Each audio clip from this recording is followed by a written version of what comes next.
for those of you who don't know me, Rosalina DeSigiu, I am co-PTCO president, and Brent, my partner in crime, is on his way. Okay, so I just want to say, seriously, let's get the serious face on. I am so passionate is the only word I could think of right now about every single topic that we are going to introduce in our series called Wellness at West. This is a legacy that better thrive and live for the next thousands of years because it's something that is vital, crucial to the well-being of our children.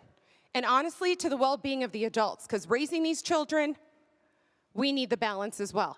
So I hope our panel of experts can give you, or plant the seed at least, even if you walk away with a couple of pieces of knowledge that can carry you through hard times or carry your child through hard times, or give you little tidbits like when Jeremy talks, if I didn't know about all the technology out there, I couldn't stalk my children on Life 360 app. I mean, just all the stuff that we need in life. So I just want to cover a couple things. And I know we're starting late, and I think we will end on time still, so don't. Oh, and speaking of staying, we have prizes that you cannot win unless you're here to claim them. Everything from a $50 spa card to essential oils, okay? Everything has to do with wellness. So thank you for coming. I want to thank Brenda Ayers. Where are you, Brenda? Brenda. Well, can you not sit in the back because you were such a great help? Thank you, Brenda. Becky McIntosh is here too. Where are you, Becky? Becky. And Kathy and Kathleen helped as well. So thank you, Wellness Committee. You guys are really, really great, and I appreciate your help. So when I look at this panel really quick, oh, Michael's here. Michael's not listed in the pamphlet, but Michael's with Laura Baker. So let's go in order. So Laura is an attorney, and when I've heard her speak before, what comes to mind is, where was that talk when Gabrielle was 5th grade? Now Gabrielle's a sophomore in college. I want to hear this years ago. If you're hosting a high school party with kids, you need to know your liability as a parent. And, I mean, if we don't understand what's going on with our youth and the troubles they could get into, it's a really harsh life to live. So Laura's going to impart some really, really good legal advice, which, disclaimer, is not Cherry Creek School District policy. It's solely, how to throw that in there. Jeremy Golden, he is here to chat about social awareness technology. I know for me, it's like, Xander, really put the video game down. It's making you a monster. You need to chill. He's going to impart a lot of great stats with that. I saw your PowerPoint. It's amazing. Officer Rodney, who's not here, is going to talk about school safety. School security. You guys, I'm a volunteer in the school just like all of you are. What if we have a lockdown? I don't know what to do. Am I running? Am I hiding? Am I going in the bushes? Am I calling 911? He's here to talk to us about the logistics of that. Ethan Fisher, we are welcoming back. You guys, Ethan is amazing. He came and talked to the 8th graders. And then later that night, Ethan sent me a text from an 8th grader who will remain anonymous. And the 8th grader's like, oh my gosh, Ethan, you really touched me. Thank you for talking about your story. And Ethan went through some very harsh times, but thank the Lord, thank God, he is here to talk about his story and impart his knowledge to all, future teenagers, who are entering high school and college, and he can kind of help pave the way in those respects as well. Then I'm so happy Sam Silverman is here. He's in the black vest. Sam is representing who a high school student should be, right? You're a great role model. He's going to talk about high school life because the middle schoolers that are here right now, you're going to want to hear, oh my gosh, wait, what should I expect? Because Sam is already there. I think it's helpful to talk to someone a few years older because these kids don't listen to us sometimes. So it's really important that Sam, who serves as a great role model, is here to impart a lot of that knowledge as well.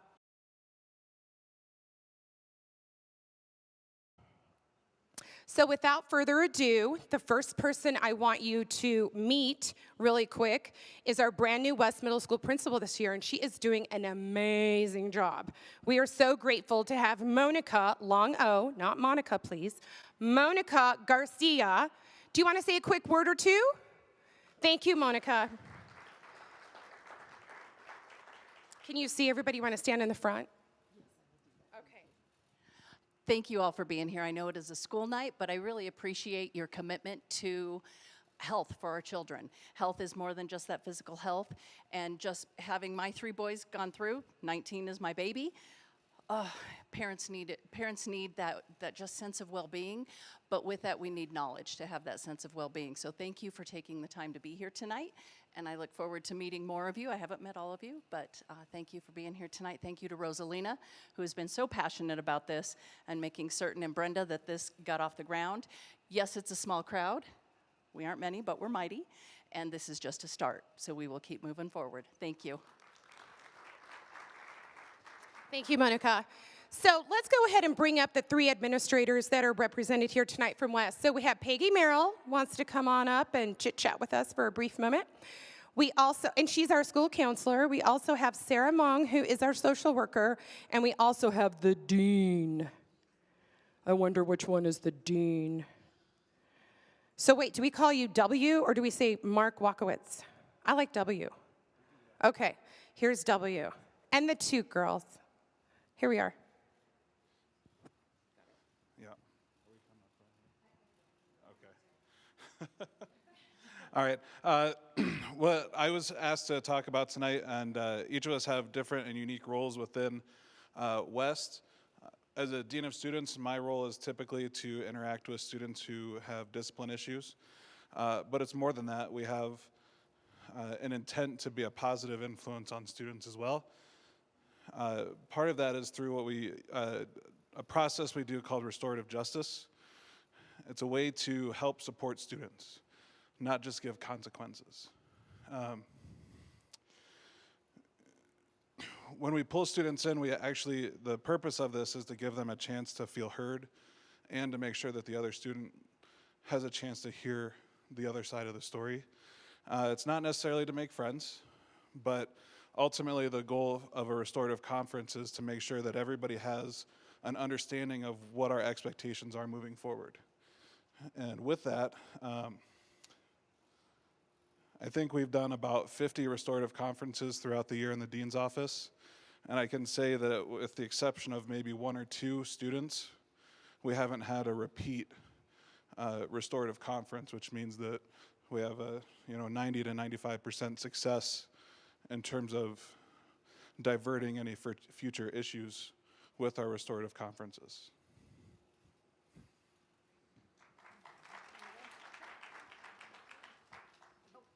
No, you go. All right, I'm going to get out of the way. Okay. So I'm Sarah Mong, and I am the social worker at West. My partner at West is Dr. Eileen McCullough. She is the school psychologist, and she will be here next Tuesday. Eileen and I are so excited. This is the first year that we have both been full-time at West. So any of you who filled out any sort of surveys or did any sort of voting, thank you. It's really great to have that full-time support for both of us. I've been at West for 12 years now, and really my role is just to promote social and emotional wellness. I'm a member of the PBIS committee, so that's really recognizing positive acts of students that are happening around the building. I'm a member of the Inclusive Excellence team, working on closing the achievement gap. I facilitate an affinity group for our students, our 8th grade females of color. What else do I do? Peggy and I and the other counselors, and then Eileen facilitate the SOS classes. We go into every single classroom in the fall, 6th, 7th, and 8th grade, and do the signs of suicide presentations. It's a evidence-based curriculum that the entire district uses, and we find it really effective, especially when we do it all 3 years for the 3 different grade levels. And then I spend a lot of time working and supporting our kids who are identified in special ed, and that is a big passion of mine. I'm also a member of the crisis team, so when the need arises to do a suicide risk assessment, do a self-injury assessment, or do a threat assessment, I'm a member of that team. And then also a member of the safety team who collaborates with people when we need to get human services involved to be supporting different people. So lots of different things that make up a school social worker. It's really great, and let me know if you need anything. I'm Peggy Merrill. I've been a counselor at West for many years. Kids are coming to me now saying, my dad had you. So I've been there for a while. I love it. I work with two other wonderful people, Justin Cantrell, who's 7th grade, and Megan Hatcher, who's 8th grade. I do work with the 6th graders. As a counselor, we work with the dean's office and the social worker and the school psychologist to do all sorts of different help for all of our students, whether it be in crisis or not. Crisis to kids this age are many times a lot of the drama that goes on, the social part of it.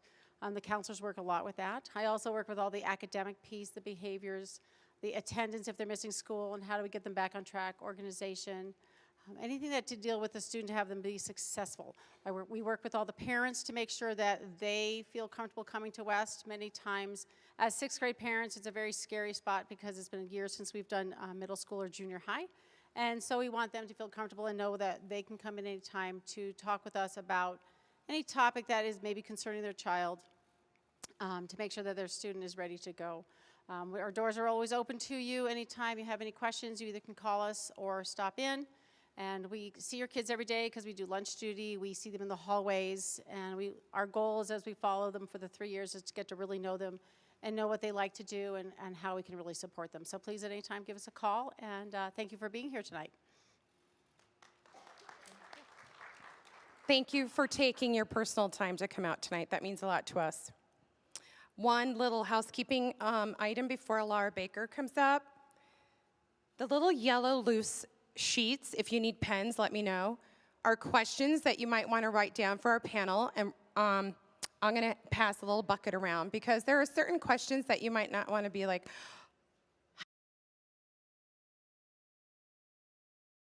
hi, question, my kid had marijuana, what do I do, right?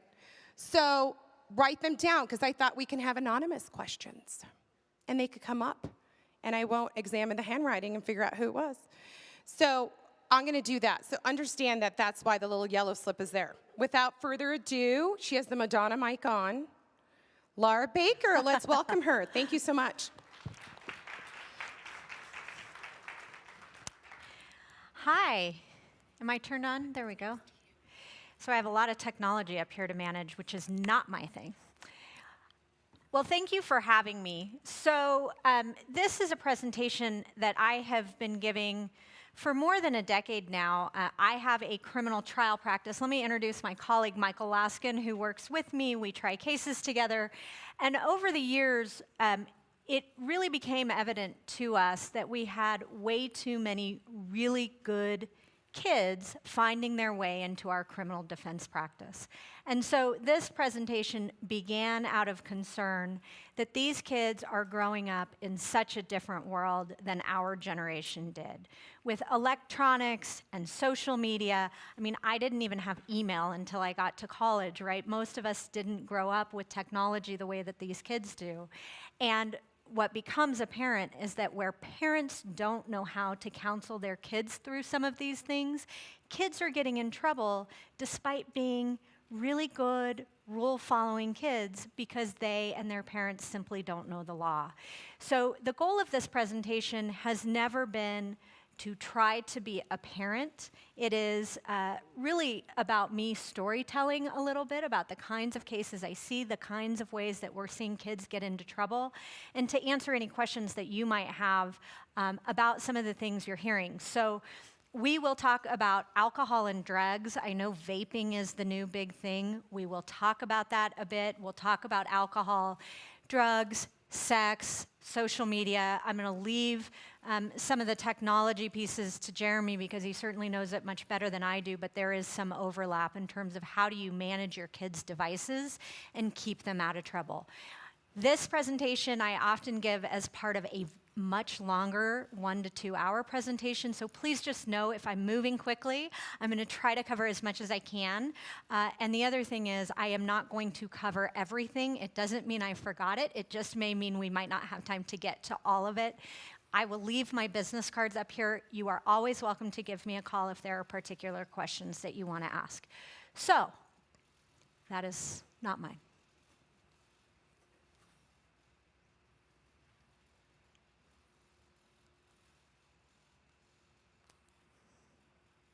Thank you. There it is. All right. So we're going to talk about alcohol, drugs, the criminal consequences of many of the crimes we see kids charged with, school investigations. What does that mean? What can the school do if they've decided your kid has either violated school policies or the law? How does social media, sexting in particular, and other text messages get kids into trouble online? And then I'm going to briefly touch on consensual physical contact and what does consent mean. Okay, so let's start with vaping, because at every school I go to, this is now the concern, and we get one of these calls a week. So probably many of you have heard the term vaping. If you haven't, you will if your kid is on their way to high school. Vaping is the use of an e-cigarette. And an e-cigarette or these devices, sometimes you'll hear of something called a Juul. A Juul looks like a flash drive. It is a way for kids to smoke these e-cigarettes. The problem becomes they are often misusing these Juul devices, and they are using it to smoke marijuana. And so what happens is that kids get in trouble for school for having one of these devices on their person, and they get cited. They get a summons, the school may take action. And so let's just start by talking about what is vaping and what does it mean in the criminal context. The Colorado law considers vaping like a tobacco offense. So you have to be over the age of 18 to buy cigarettes. Same thing with these vaping devices. It is, if you are caught with a vaping device, it is a petty offense. So I always give a bit of a primer in terms of how does the criminal justice system work. A juvenile system is different than the adult criminal system. The adult system is what you hear about on the news, right? Somebody's been charged with a felony, they've been charged with a misdemeanor. If you are over the age of 18, you go to big kid court. The juvenile system is reserved for kids between the ages of 10 and 18, and the difference between the two is not the law that applies to kids, but the way that they are treated. So juvenile system is supposed to be rehabilitative. It is not supposed to be punitive like the adult criminal system.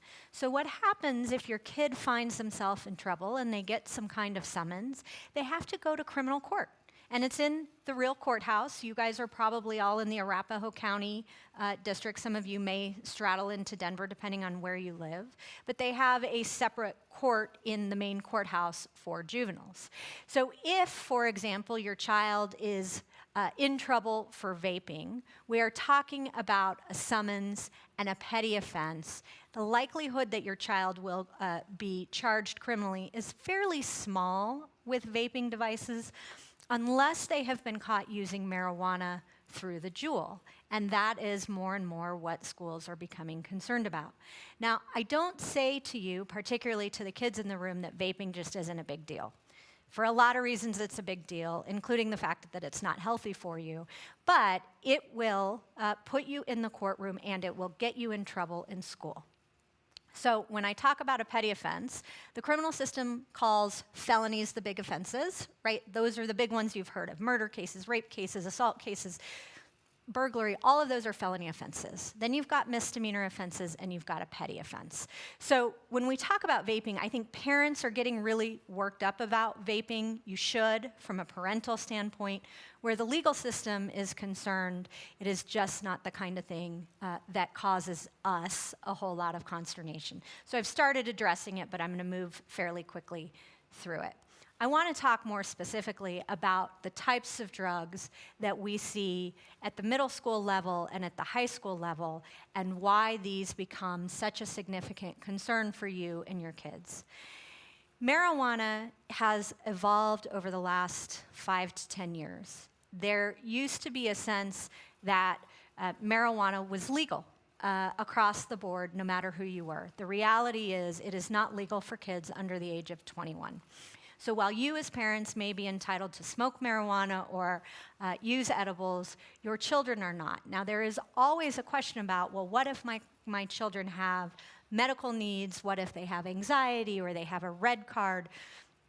Technically, the answer is they are still not supposed to be in possession of marijuana under the age of 21. There are physicians who will prescribe for different reasons, and I will leave that between you and your physician. But marijuana, if you are charged with having marijuana unlawfully, it is usually a misdemeanor offense. Depends on the quantity, and it depends on what you're doing and how it is being used. But I say all of the time in these cases, and when I say being used, there are things like CBD oil and derivatives of marijuana. I'm not going to get into all of that for the sake of time. Generally speaking, possession of marijuana constitutes a misdemeanor in the state of Colorado.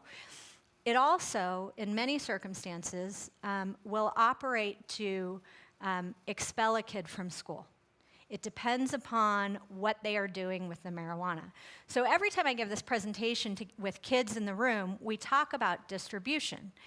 If a child is in possession of an edible and they hand off that edible, they have now become a drug dealer in the eyes of the law, and it happens that fast. And it seems crazy that kids could get in trouble for a Class 3 felony, possession with intent to distribute. But that's what happens. And so we, all of the time in our practice, see kids texting or snapping, hey, you bring the weed, I'll bring the $20 and the Visine. Well, knuckleheads, first of all, if you're doing a drug deal, don't do it in writing. And secondly, don't do a drug deal. So what we end up with is kids being charged with felony offenses for turning over and handing over marijuana. I will tell you that my concern as a lawyer, just in terms of the kinds of cases we see with children, is less often marijuana than it is prescription medication. Why? Number one, prescription medications are often more powerful in terms of their high, and number two, they are more easily accessible. Think about it. You as a parent had a surgery last year and you have Vicodin in your medicine cabinet, or you had it 3 years ago and you forgot that you had Vicodin. And suddenly your child understands, and presumably it wouldn't be your child, it's somebody else's child, understands that they have easy access to that medication, and they can take it to school and make $20 a pill for each one of them they hand out. And by the way, I see this with parents happening a lot, and I always do the palm to the forehead smack.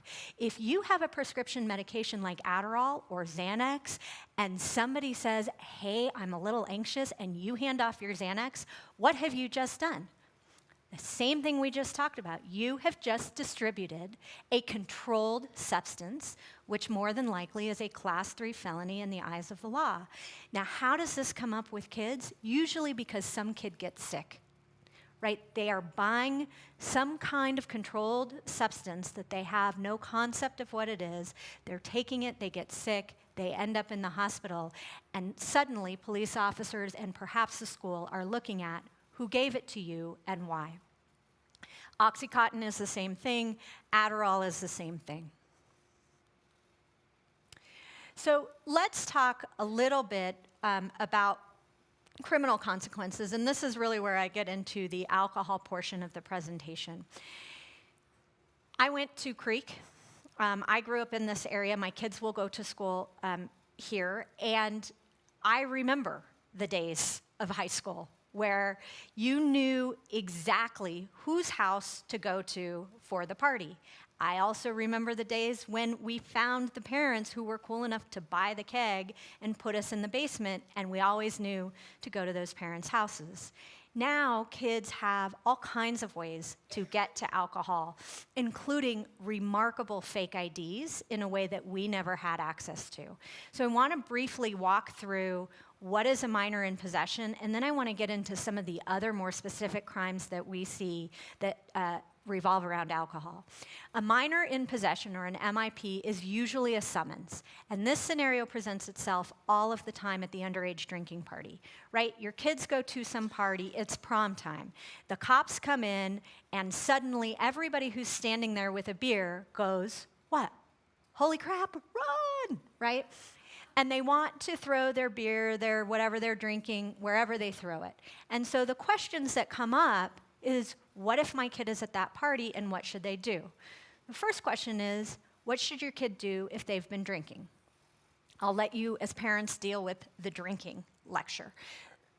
From a criminal standpoint, from a legal standpoint, a minor in possession, again, is a petty offense. It is not, in the system, the worst kind of offense we see, but should they have to go to court on it, they could risk being convicted of something, which you will find as your kids start applying to college. Some of you may have kids that go to college. You have to disclose in many circumstances if you've been convicted of a juvenile of anything. So even minor in possession, though the law treats it as a small petty offense, can become a bigger issue for your kids down the line. Now, if your child has been drinking, and it's rare that I give this advice, the advice on an MIP is submit to the intoxilizer and cooperate with the police. Why? Because it's a petty offense. The alternative is you run from the police, and believe me, and I have to give you this caveat, my advice should never be heard to say obstruct police, be difficult with police. That is never my message. There are circumstances we will talk about where your child has a Fifth Amendment right and constitutional rights to remain silent and to want their parents before they cooperate with the police. But this is an instance where if they are at an underage drinking party, they should cooperate because we can deal with a petty offense. And it's the kind of thing, at least for a first offense, that the system isn't going to punish them significantly for. If your child is at an underage drinking party and has not been drinking, the same advice applies. Submit to the intoxilizer. Do not run. Why? Because if you are eluding police, if you are obstructing, you are resisting arrest, all of those things are misdemeanor crimes. I'd much rather deal with a petty offense than a misdemeanor crime. So let's talk about how kids are getting alcohol and how they come to the party to get in trouble in the first place. I saw recently in this jurisdiction, and any of you who have kids in high school may have heard of this, kids now, because of their access to social media, and this is kind of a new phenomenon, I've only seen one or two of these cases, suddenly they are accessing China to get fake IDs. Have you all heard about this? I'm sure some of the administrators have heard about this, or you may soon hear about this. Here's what they do. They find somebody in China. They all know this website. Trust me, your kids will know where it is through the grapevine that is high school. And they coordinate. They send all of their personal identification information with their picture to some random person in China who is going to make them an absolutely perfect-looking Colorado ID. And how do they buy it? Well, first you have to use mom and dad's credit card to buy a Bitcoin. And then you take the Bitcoin and you send the Bitcoin to China. And then guess what happens? Knocking on your door is not generally the local Greenwood Village Police, but Homeland Security. Why? It is a federal offense. You have just purchased drugs. You are perhaps facilitating an identity theft, which is a national security concern. And I ended up a few weeks ago down at the Greenwood Village Police Department with the FBI, an 18-year-old kid, Homeland Security, and 2 detectives explaining to them the process by which Cherry Creek High School kids are buying fake IDs from China. So Jeremy, I'm sure, will talk to you about how you monitor your kids' social media usage. This is the new trend, and I will tell you, the United States Postal Service was also at this meeting. It comes through customs. When China ships this fake ID, Customs is receiving it. And suddenly now they're looking for anybody and everybody who is facilitating that kind of thing. The other concern with fake IDs, and we see this far too frequently. When I was a kid, we went to college and you had some really terrible fake ID, right, that somebody upstairs in the dorm room made, and it was maybe somebody's older sister and it looked nothing like you, and you would go to the bar and they would decoupage it to the wall and you would be the moron that had their picture on the wall forevermore, right? Now, what happens, particularly in the 18th Judicial, is law enforcement officers who are stationed at different places, like a bar, will set up an operation to take those fake IDs. And they will identify the underage kids, and they will take them into a room, and they will start to question them. Here's the problem. The problem is significant. When you have altered a government ID, or you are using somebody else's identity, or signing somebody else's name to your ID, you have committed one of 3 felony offenses: fraudulent impersonation, forgery, or altering a government ID in a way that's unlawful. And so we are seeing kids being charged with felonies for the use of a fake ID. If you don't believe me, I'm here to tell you we've had 4 or 5 of those cases in the last few months in our practice. The other thing that happens, and I had this happen last weekend with some kids at the X Games, they walk in, there's a sting operation. You should know this. If your kids are going to concerts at the Pepsi Center, if they're going places like the X Games, they're waiting for your kids to try to come buy alcohol. So the Pepsi Center, for example, takes these kids into a back room and asks them, who's on this fake ID? How did you get this fake ID? And if your kid starts lying, now you've got another felony offense, attempt to influence a public servant. So it is no longer the days of, I'm going to go, buy some beer for my buddies and no big deal. Now what we're talking about is real significant prosecution. And if your child is 18 or over, we're not dealing in the juvenile justice system anymore. We're talking about a permanent conviction on their record that will impact their lives forevermore. As you're talking to your kids about alcohol and drinking, certainly as they are approaching college age, but even younger, you need to start talking to them about how serious it is. I get asked all of the time, come on. When we were kids, this is what kids do. I have a lot of parents say, if I don't expose my kids to alcohol, they're going to get to college and go crazy. Maybe it's better to expose them at home. So let me move into the next topic. And I know y'all are moving really fast, but I'm trying to cover a lot of ground in a short period of time. The next topic I'm going to talk to you about is contributing to the delinquency of a minor. And I tell this story at every presentation. I know Rosalina has heard it. It should scare the marbles out of you. I'm sorry? If I've terrified you, I'm doing my job. Everybody walks out of these presentations like, holy crap, why did I have children? So, contributing to the delinquency of a minor, how does that happen? If you buy or facilitate access to something that's unlawful by an underage person, you have committed the crime of contributing to the delinquency of a minor. So what does that mean? I am the cool mom that decided to buy alcohol for all the kids at prom. And I decided, and I had this case, so I'm telling you the facts of this case. The mom takes all the car keys away. All the kids come back to her house after prom. She makes them all put their keys in a bowl, and she puts it up on the refrigerator, and all 30 kids go downstairs, and she's gotten a keg, and they end up going down and they're drinking. She falls asleep about 2 a.m., and what do you think happens tragically? Several of these kids find their keys, and they leave, and they are involved in a tragic, life-shattering kind of accident. And what happens when you have that? Law enforcement begins looking for who gave them the alcohol. My client was charged with, I don't remember the exact number, make it 32 counts of contributing to the delinquency of a minor by purchasing the alcohol for this party. And these this prosecutor decided, and this judge decided, to make an example of this mom. A class 4 felony carries with it 2 to 6 years in the Department of Corrections, and this judge decided this mom was going to be an example in the community, and she went to the Department of Corrections for years as a result of providing alcohol.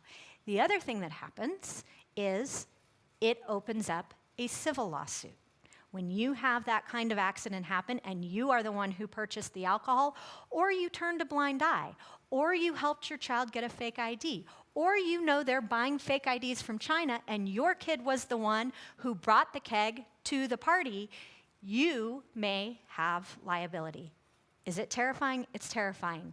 Are the days of, well, kids should learn to drink at home with their parents over? I leave that to you to decide. I will tell you, in my home, my kids will know all of the perils of fake IDs. The other kinds of cases that we see are vehicular assault, which thankfully I don't see as many of, and I think that's attributable largely to Uber now. When we were kids, we had no option in terms of how to get home. Now these kids at least are using Uber, and DUIs are not the same issue that they used to be with kids. I am going to move through this quickly. Collateral consequences is a little bit of what I was talking about before, which is if your child finds themselves in the juvenile justice system and has to disclose to a college the offense and the resolution of the case, the likelihood is, and I have looked any number of times at the standard, when we filled out our college applications, we did it on a typewriter, and now there's this like clearinghouse, right? And they all ask the same questions, and they're smart about what they ask, and they say, have you ever been arrested, charged, pled guilty, convicted of any criminal offense? It's no longer have you been convicted of a felony. They ask, have you ever been arrested, charged in any way for any kind of crime? Unless you think your kid's juvenile record is not accessible, it is in a lot of different ways when you are applying to some of these different places, right? If you're going to college, if you're trying to apply to the military. And some of these things, particularly if your kid is looking to do something with security clearance or in law enforcement or in the military, they will always have record of what happened when they were a child. I covered fake IDs, so I'm going to keep moving. I covered contributing to the delinquency. I'm quickly going to move into what happens at schools, and I know the school administrators who are here, I think, will agree with me when I say schools have a very, very difficult job in today's day and age figuring out how to deal with kids who have gotten in trouble in some way on school grounds. They have liability under a number of different federal laws that have come out of my law partner's case, Columbine, and the tragic school shootings and various other things. And the schools really have taken the position that we don't want to be the investigators. They have school resource officers on campus. I'm sure you have one here. And he has a finger on the pulse of what is going on with your kids. When a school becomes aware, particularly in a sex offense context or a child abuse context, that something has gone on with your child, they have an obligation to protect the student body, number one, and number two, to make a mandatory report. We've seen this. We've handled these cases. Teachers are being charged, and I shouldn't say teachers, administrators are being charged with criminal offenses for failing to make a report to law enforcement about what they are learning in the school. So your child, here's the example. Your child is in possession of a nude photograph of another kid. Well, that's child pornography. It is a mandatory reporting kind of crime, and a school, if they become aware of it, and certainly if they become, if they're in possession of it, have an obligation to turn that over to law enforcement. And what will happen is schools will often bring your children in and question them before you know what's happening. And in some circumstances, your child will make those statements in front of a law enforcement officer. And I know we have one here. My message is not that you have to train your kids to be obstructive, disrespectful, and the like. My message as a criminal defense lawyer, and I know that officers will have the counterpoint to this message, your children have Fifth Amendment rights. They have rights to remain silent, and if we find ourselves in a criminal context and statements are made that can be construed as confessions or admissions and provided to a district attorney through a mandatory report, your child may well be dealing with a felony. And you've got to understand that. So before you start talking generally or wholesale or freely about some instance that may have come to your attention, my counsel is you may want to consult a lawyer before you presume you know what's going on. Because so many of the cases that we see start in the school, and I say this to you, the school doesn't want it. I'm sure they don't want it. But they are in a tough position, and they are going to report it because they have to. And so you, as a parent, are the safeguard and the keepers of your child's constitutional rights. Can they search your locker? The answer is yes. We have this come up all the time. I had weed in my locker. I had weed in my car. I had whatever it is. This circumstance happens all of the time. When it is on school grounds, they can search it.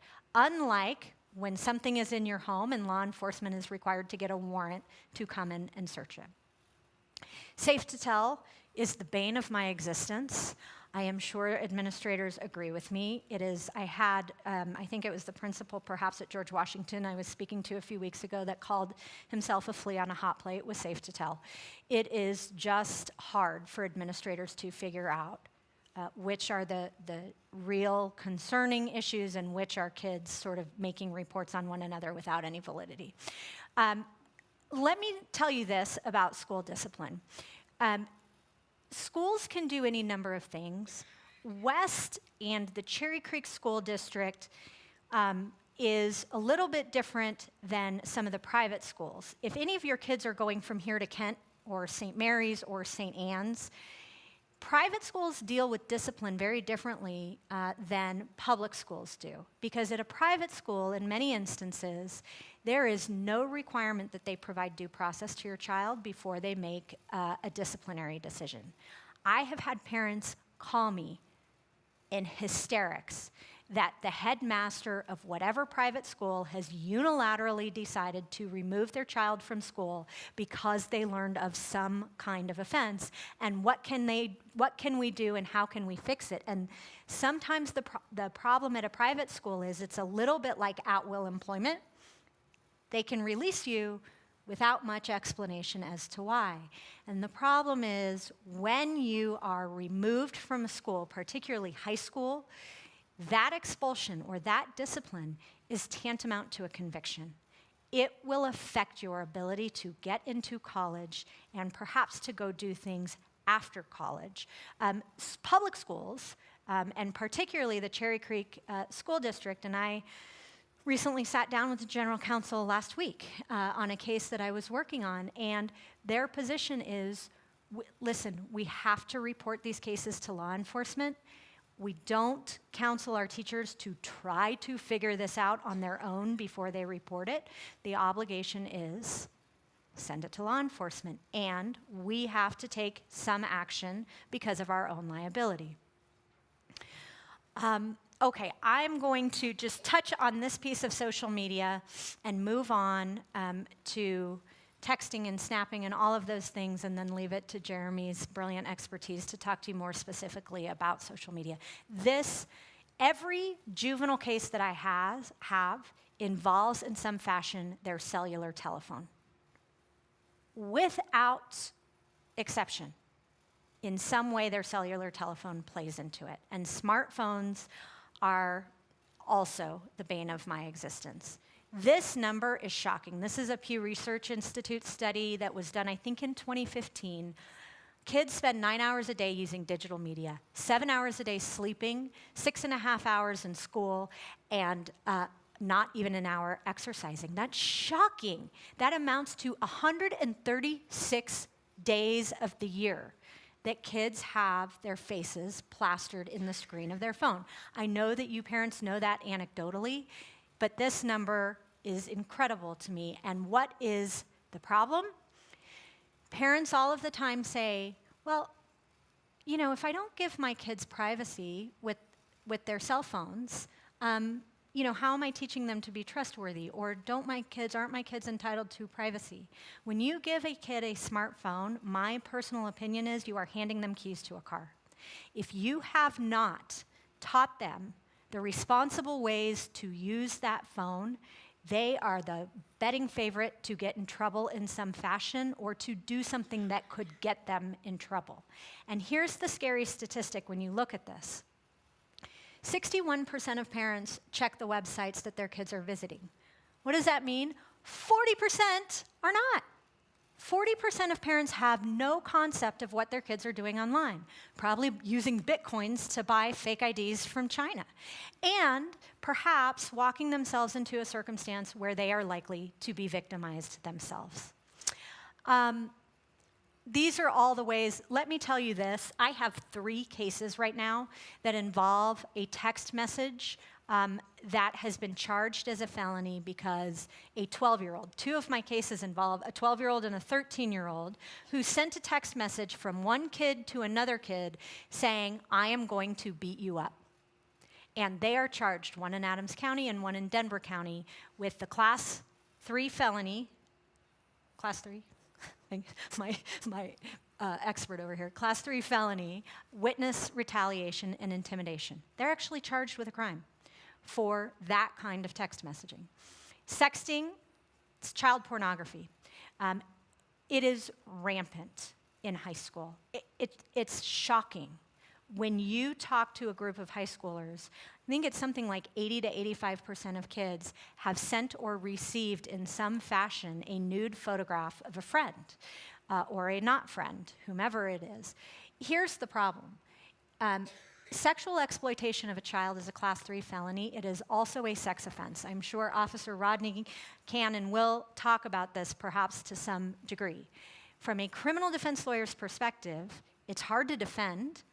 Once the image is there, it's there. And child pornography is a strict liability offense. That means there is absolutely no justification under the law for anybody to be in possession of that image for any reason. Here's the other thing that's going to scare you as parents. Those cell phones don't belong to your kids. Whose name are they under? Do any of you take the phones away at night? Are you in possession of the phone, the bill, the iCloud account? If somebody from your work perhaps decided to do some audit or there was some reason for somebody to get into your accounts for any reason, you, if this cell phone belongs to you, could prospectively be in harm's way with regard to these images that are coming to the phone. Now, in this jurisdiction, and you may correct me if I'm wrong, usually this jurisdiction is not hugely interested in prosecuting every kid at Cherry Creek High School who has received one of these text messages. They could. It isn't the trend that I see. What I see is they are more interested in prosecuting the kids who are soliciting and perpetrating the distribution of child pornography. It's the case I had last year where a young man encouraged a young woman to send a video of herself to prove to him that she was cool enough to hang out with the cool kids who were seniors. So she did send a pretty graphic video of herself to this young man who promptly sent it to the baseball team.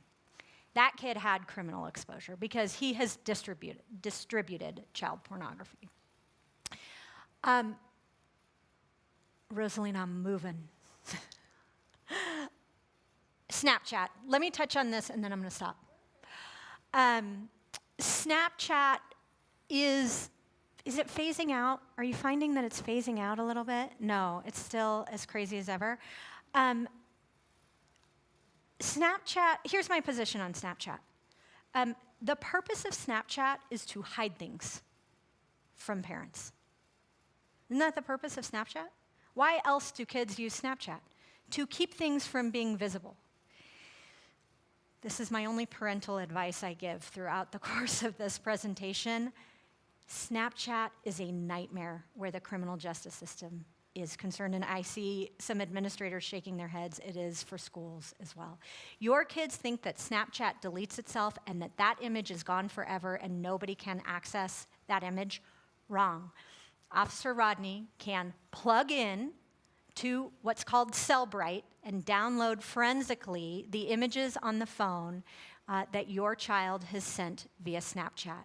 So lest your child think that they can send these sexting messages or even these drug deals via Snapchat and nobody will ever know. The other thing is you don't know who on the other side of this line is screenshotting these Snapchats.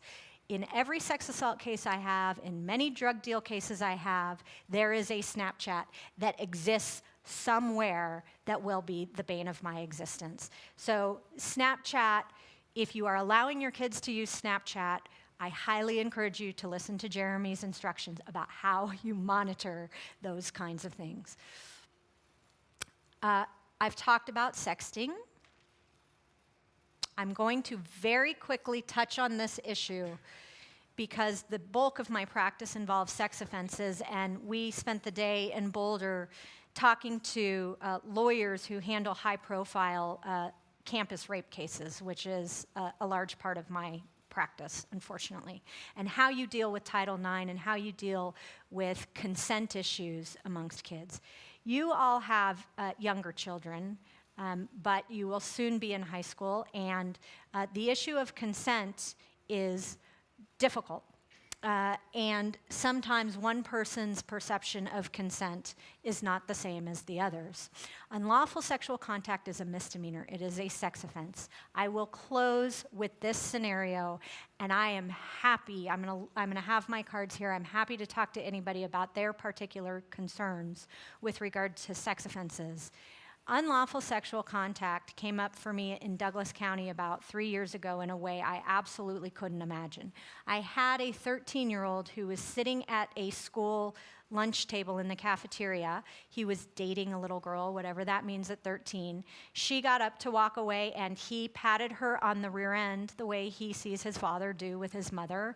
And a teacher, in this case, saw that happen, pulled the young woman aside and said, "You know, I saw him do that. Is that what you wanted?" And what do you think she said? No. She said no.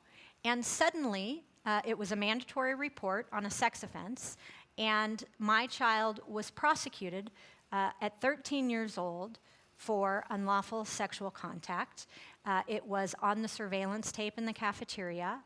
The teacher saw it. The parents were notified. The parents didn't understand, I think, what would happen in the criminal justice system, and my client ended up with a conviction for a sex offense. And at 13 years old was required to go through Sex Offender Management Board requirements for juveniles who have been prosecuted and convicted as a sex offender.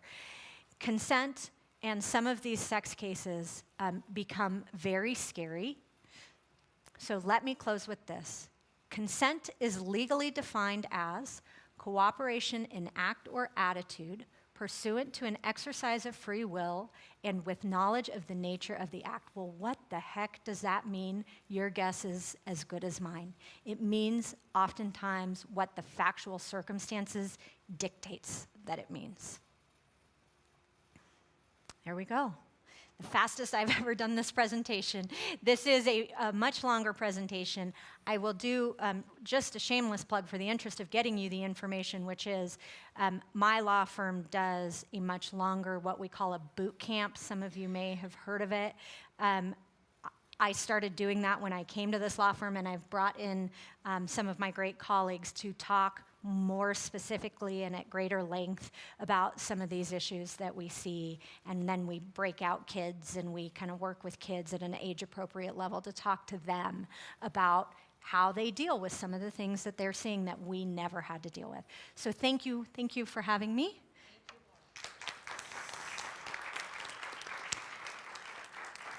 And I will thank you, and I actually have 2 babies at home that haven't seen me yet today, so I may take off, but I'm gonna leave my cards so that if anybody is interested in the boot camp or has any questions, certainly, yeah, let us know. I'll hand those out at the end. Thank you. And since she has to go for the Q&A, we can just submit that in the bucket and we can get a question to her electronically as well. Thank you so much for coming. Thank you, Michael. Should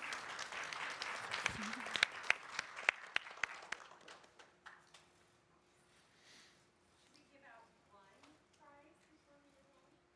Oh, do you want to talk about that? Thank you so much. We understand being a mom is the first job, so thank you. Okay, we'll give out a little prize and then we'll introduce your. So, the first one to raise their hand, if they have a rainbow sticker behind their program, can come up and grab a prize. Abby, will grab a prize. Woo! Don't take the blue bag, those are the speakers. Just trying to stand me back. Here you go. $50 in the spot. Thank you. Ethereal Day Spa, visit them. They give us a $50 card as a donation. Okay. You're good to go? Without further ado, Jeremy, let's do this. All right. Pretty well on timing, you guys. Thank you. Take it over. All right.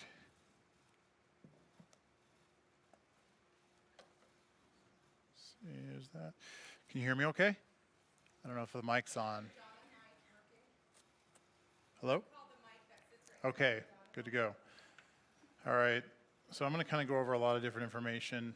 Some of it applies to monitoring, and just some of it's just some general good advice I've came into as I've been a parent and had expertise in technology. Some of the topics I'm going to cover are, how to find out what your kids are doing on the phone. How do you know where they're going? Just to kind of keep an eye on them as a parent, and how you can use technology to help as a parent. Quick little note about me, I'm a partner of Graham Golden Technologies. We've been in business for our 18th year. We're an IT consulting firm downtown. So I don't consult on the parenting technologies, it's more out of necessity. So I have 3 teenagers. My oldest is now in college and I have 2 kids in high school.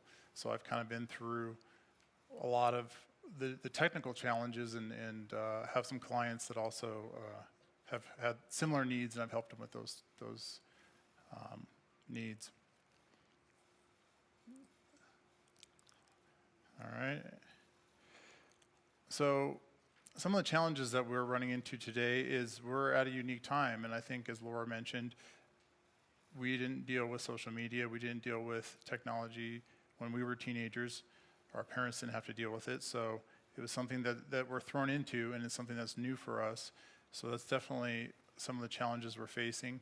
Smartphones weren't around 10 years ago, social media was around 10 years ago. And then you couple that with teens that are still developing their brains, and so it's a challenging scenario. And to add to that, a lot of kids are more tech savvy than their parents. They know how to get everything and get around everything. So that's definitely some of the challenges we're facing. Can I get some water real quick? Thanks. I brought the Big ones? That's great. So. and I have mint and chocolate. Okay, thanks. So child awareness, I think it's important to have the kids know what's on their phone. A good time to do that is when they're first getting their phone, and kind of in the age group of tweens, before it's younger and younger, and you can decide when the appropriate time is to give your child a smartphone, but just understanding everything that goes along with it. And that's really the time to start putting those restrictions, putting those controls in place, so that it's always harder down the road if they've been using Snapchat, and then you want to take all the stuff away. So if you can go out of the gate and start implementing it with those restrictions and that monitoring in place, it makes it easier down the road.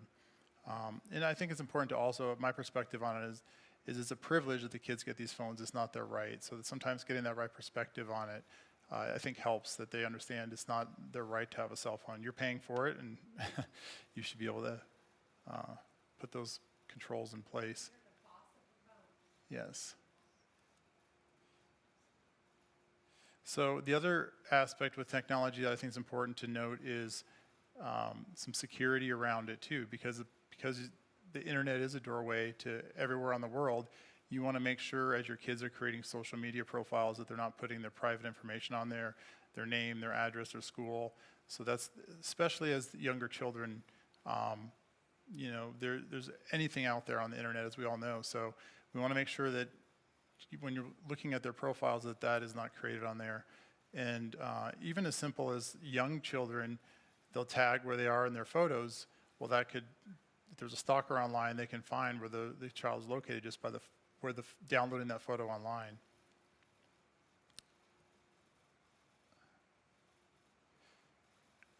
And there's a lot of features built into the phone itself that you can, even with the new iOS and Android, that you can put those restrictions in place. So you don't always have to get third-party apps to do that. And they're continuing to improve that. Screen time came out in the new iOS that has a lot of that functionality built in. So I would definitely recommend doing that.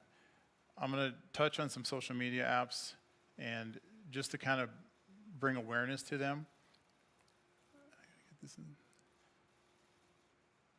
So instant messaging.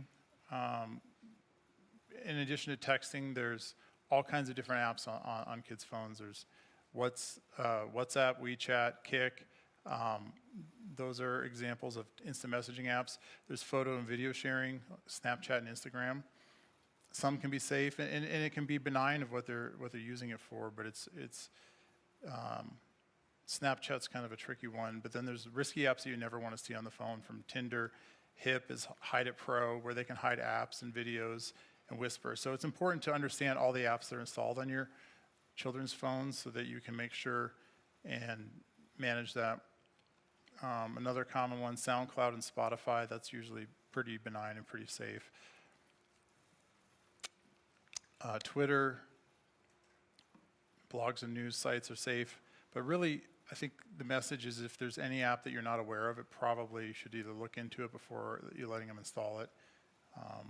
There's all kinds of unknown apps that crop up every day, from Yobu's like a Tinder for kids, to you can start online chats with anybody on the internet with it's a Omegle.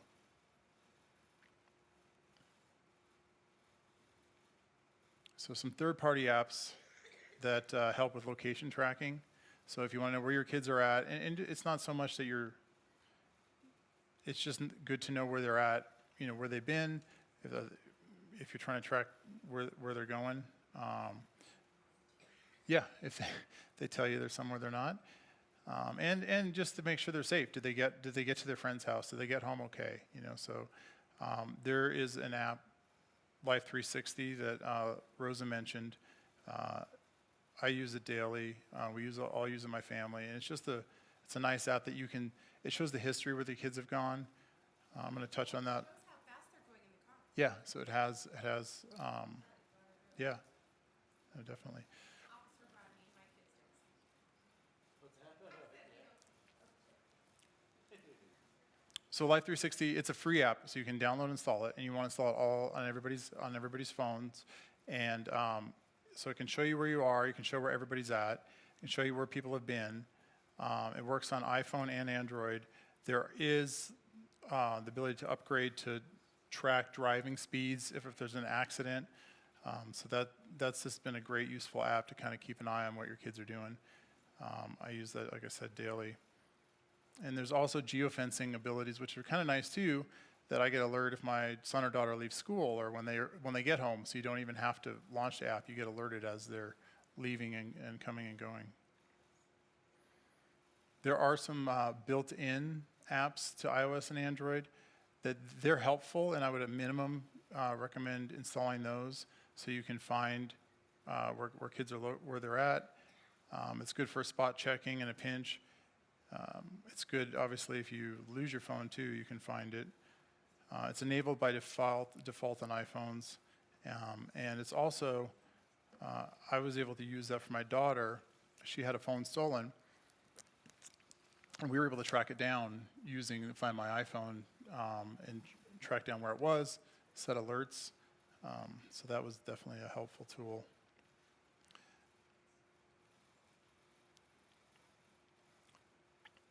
So one of the settings in iPhones, and there's a similar one in Android. And we can probably, I can answer questions in the Q&A, but the family sharing is a really nice feature. Not only does it let you share content, videos, movies, and some of you may be aware of this, but when you add your kids, it just creates that level of control and management. It's used in the new iOS to manage screen time. So again, that's what I'm seeing more and more is, and Laura had a slide of how many hours are being spent in front of the phone, where you can limit that to windows that, you can't be on the phone after 8 p.m., 9 p.m., whatever. You can limit the number of hours per day, but just to kind of create some controls instead of just giving them free, untethered access. Google Play Family Library has a similar function.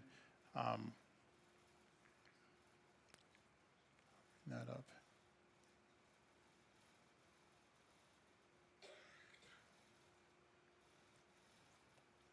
So now I'm going to get into some parental control apps that have ability to block kind of Snapchat or what's installed on your phone. So NetSanity is one of them.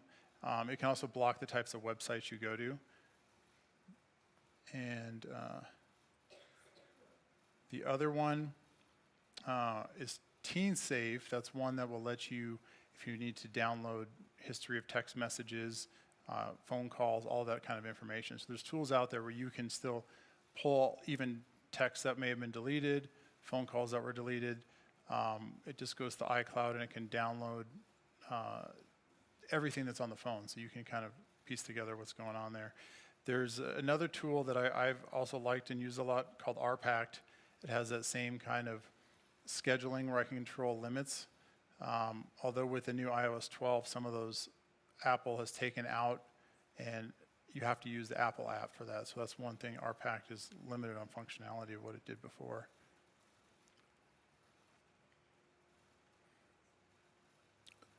So the other thing that I think is important to monitor, in addition to just the cell phones, is the social media accounts for bullying, inappropriate behavior. Really, kind of those can be signs of what's going on.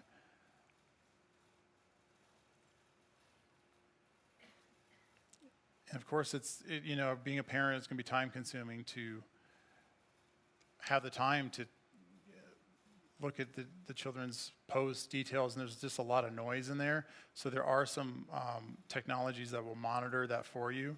So I've listed a couple up here that you can subscribe to those services, and they will kind of monitor the content and just kind of alert you if there's something of concern that you may want to take a closer look at.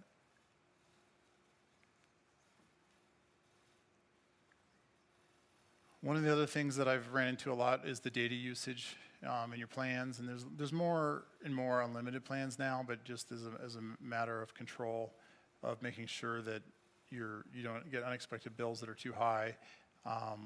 Just how to manage the data on all your family's apps.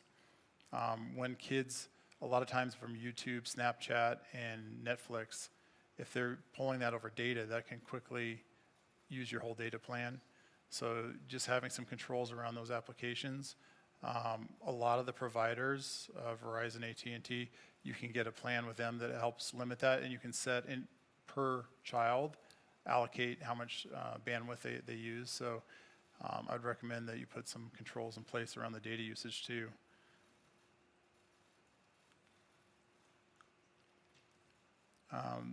As Rosa mentioned, I really like a financial app for kids. It's called FamZoo, and it brings some accountability. What we use it for is, I found that I was difficult to manage the chore charts, time-consuming, to always create them, change them. Are they checking them off? Are they getting paid for that?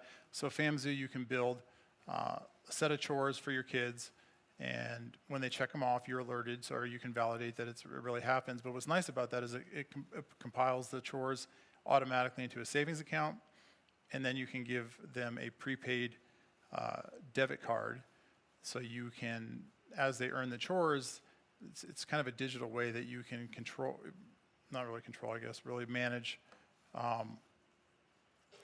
the whole system where their chores are automatically added to like a savings account, and then you can. It helps teach the kids how to earn their money. Yeah. Not just Yeah, so.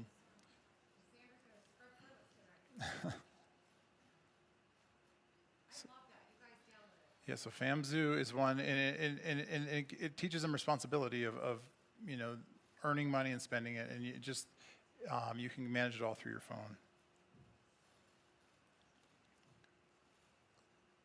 A couple helpful tips I found is to try to stick with one ecosystem. If you're on Apple and your kids are on Android, then it's going to be difficult to manage. Some of those family tools are going to work better if you're all on Apple or all on Android. Just whatever you prefer, to stick to one ecosystem.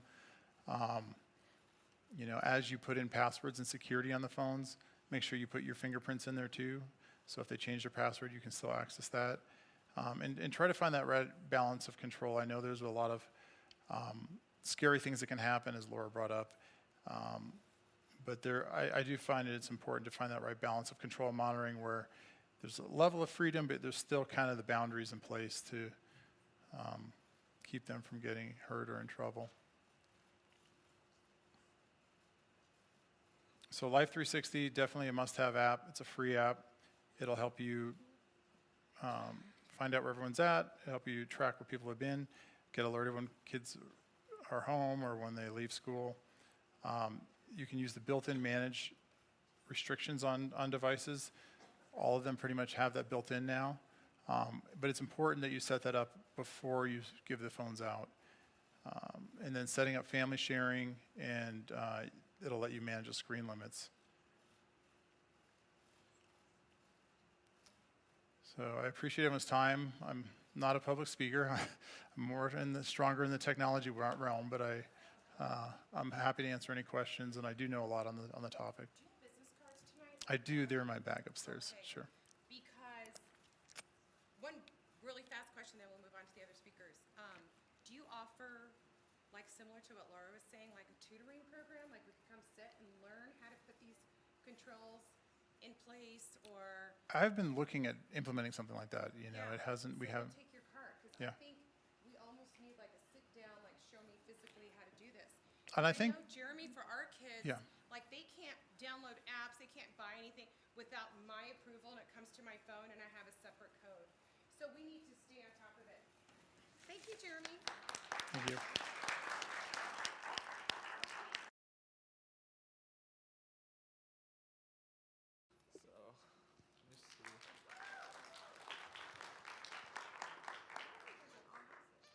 Is this just on? Yep. Okay. Wow. Look at this. I feel like I'm at like a Real Housewives reunion. Yes, I knew that joke would land.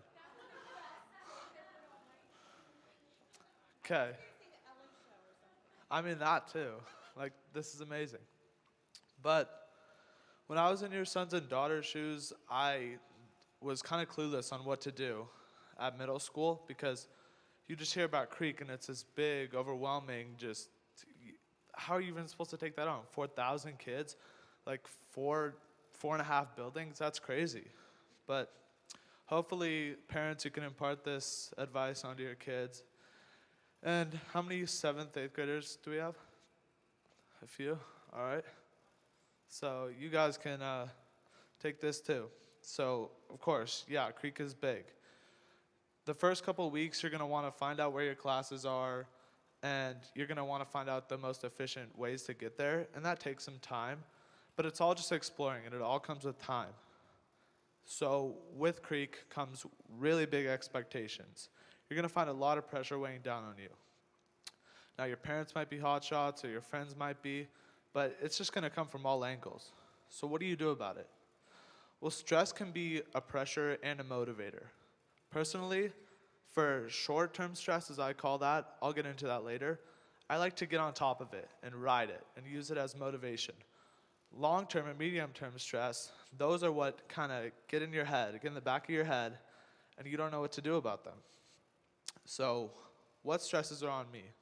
I have school, which is obviously college, high school, and ACT, SAT, GPA, all these weird acronyms that just scare you. Social, I have some peer pressure, efforts to make new friends, obviously, and trying to be cool.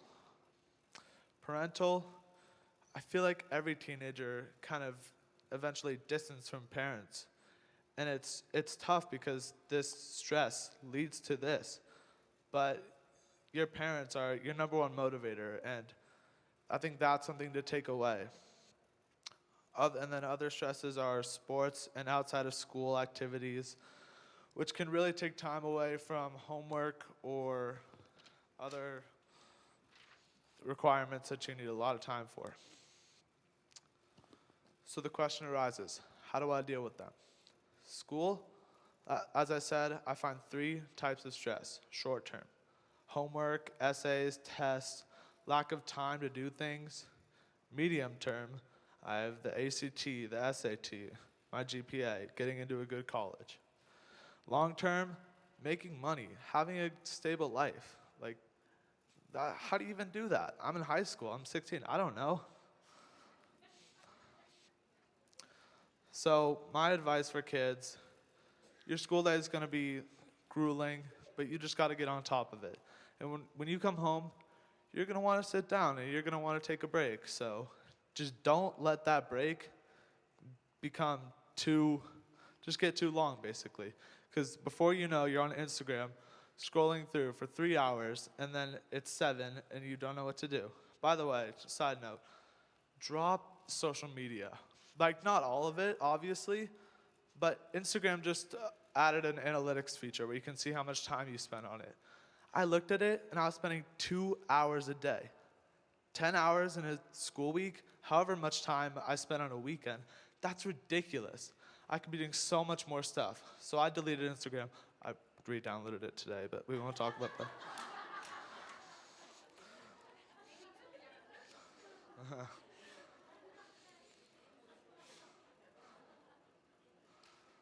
All right, there's my tangent about social media. But socially,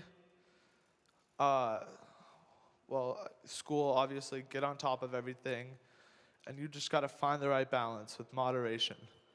And that's really hard to do, but it comes with time, and you will eventually get it. Socially, I mean, I was lucky enough to have a good group of friends when I came to Creek. I had them from West. But others aren't so lucky, and they find themselves as an outsider. They want to come back. They want to get a friend group. They see some people like, oh, I'd love to be friends with them. And then it seems like an uphill struggle with minimum resolution. But honestly, don't be afraid to go for it. If they're in your class, joke around and be kind to them. Kindness attracts others. So does confidence.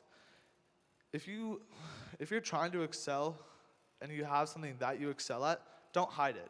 Obviously, don't throw it in everyone's face. But confidence attracts others. So if you're good at track or if you're good at football, you're going to have certain people from those types of groups saying, hey, how'd you do that? Or, like, how'd you run that fast? You know? It's just as easy as that. I think the golden rule about being social in high school and dealing with social life is be kind to everybody, because you never know what everyone's going through, and it's the easiest thing ever. If you have something mean to say, don't say it. Kindness is just so rewarding, and I'm a firm believer that the good you put into the universe eventually comes back to you.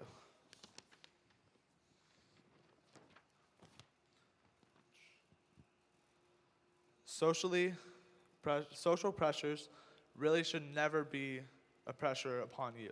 You have so much other stuff to deal with, and at the end of the day, in 4 years, it will not matter at all. So do not let it bog you down. Now, parents, here's the bombshell. Parties. As Laura was talking about, your kid is going to come upon one, whether it's just a celebration with friends or just an innocent thing that you think won't happen, but it will. And the key way to deal with this is transparency. I know people who don't make the best decisions, and the commonality between them is that they're not transparent with their parents. Ooh, I should make something out of that. Transparent parent.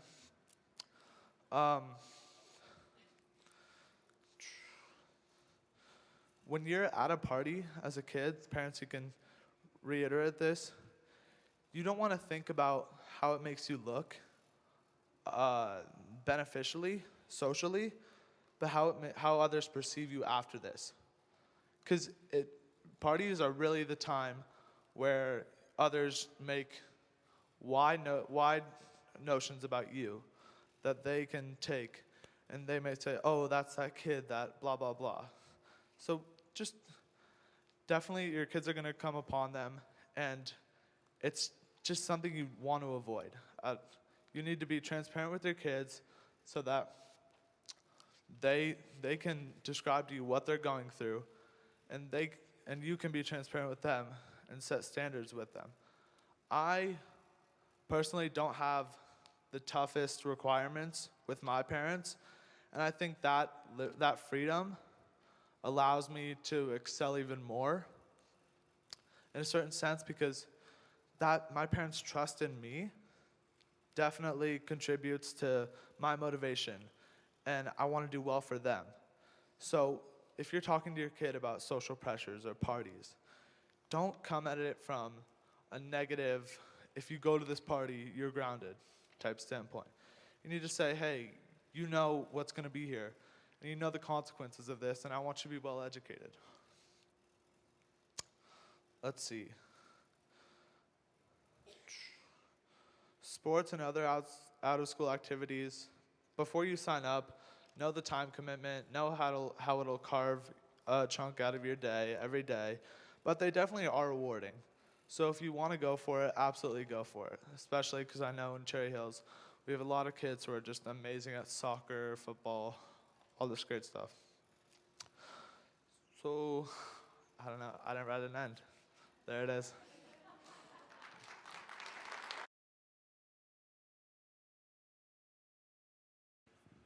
All right. My name's Ethan Fisher. I spoke at West Middle School on Monday, so hopefully some of you parents heard good things. Because if you heard bad things, that's not what I was trying to do. Basically, I'm going to tell my story, but I'm going to change it up a lot for you guys, because normally I'm speaking in front of student bodies and audiences anywhere from 500 to 2,600 students. And I typically go through my story as a cautionary tale. Students don't want to hear numbers and stats and facts. They want to hear a story that they're going to be able to relate with. So I'm not going to bore you with the hundreds of factual numbers that I have from my typical parent sessions that I do. I want to give you guys a brief story of what happened and how all this happened and why I'm standing here today.